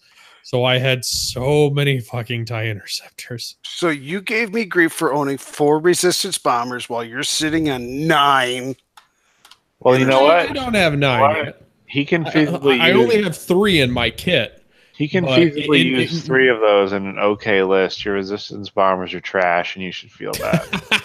Hey, Zach, you leave resistance Bob bombers alone. are really good. You leave Bob alone. Or should I call him Finch now? Finch? Finch Dallow, the only resistance bomber shown, looks to have the same rules as Bob. So welcome. Bob is still in 2nd edition. I really want to point out that the alt art for that needs to be Atticus Finch from To Kill a Mockingbird. Oh, and confirmed there are 3 strikers and 3 interceptors for the conversion. Okay. That's better. But yeah, how many TIE fighters are there? 4. God, so if I actually want to fly a TIE swarm, I gotta convince somebody else. No, has you a don't. to Just buy the core set. Just have the core set and the conversion kit. You can fly a 6 TIE swarm that works really well. If you want to fly a 7th, just buy a TIE Fighter blister. Congratulations, you're done. Or just be a reasonable individual and notice that it's the exact same dial as it was before. I would like to introduce everybody to Tired Zach Bart. Not many people get to experience this, but he gets to this point that he's super tired. He lays back and doesn't want to put up with any of your shit. Yep. Turns out eventually I'm an asshole. That's why I stopped responding to students' emails after 6 o'clock. Probably a good idea. Probably safer for them. All right, people. So I'm gonna check the thing. So, Chris, see any comments on the stream? You have 6. You have 6 points left over to do upgrades, which I would probably say elusive on Hal Runner, and then maybe crack shot on Dell and Iden. God, there's still 13 watching. Jesus. You know what's really sad? You know what makes me really sad? That Jake and Kyle are bad now. Oh, They don't get along anymore. No Jake, Kyle, Poe for you. I know, they can't even right? fly in the same list. Get wrecked. What? Where's my Rebel Ace? I want a Rebel Ace. Yeah, there's no defense. I mean, I think Resistance is actually going to be the squad of like Rebel aces, so to say. I think they're going to have the least amount of ships per list. Okay, so they've said that they're going to be re-releasing blisters, right? Yes. Yes. So I assume. So here's my assumption, and I could be wrong. I preface this with I actually do not know anything. Don't read into this. This is just Zach's crazy theories. If they're gonna do that, then the next wave is Wave 2, which Wave 2 was the A-Wing and the Interceptor. And for the love of God, just bring back Karnor and bring back Tycho and make them good. Like, make Tycho good. Make Tycho be like, after you do a red maneuver, remove a stress. Also, by the way, he has 2 missile slots, so he can take unguided rockets, so he's not garbage. I mean, come on. Do it, please. And how does that make you feel? Hold on, real He's quick. vulnerable, Chico. He's vulnerable. Is my stream just like my feet right now? No, we can your see you elbow. holding your I head. just see an elbow. We see you holding your face. I'm tired. It's very coach-like. Yeah. I'm just really sad that A-wings are just shit right now. I I mean, think they were shit before. I think Jake has a spot. Unfortunately, the whole homing missiles make A-wings good is like, why not just run a Z-95 if you just want a missile carrier? Right. I think the only reason to fly Jake is to confuse your opponent with the ability stack. I think. I mean, if he gets a barrel roll, he should, like, if he's barrel rolled from a tractor beam, he should be able to get a focus because he did a barrel roll, right? Fuck, I'm not dealing with that in broadcast. Good night, everybody. Gentlemen,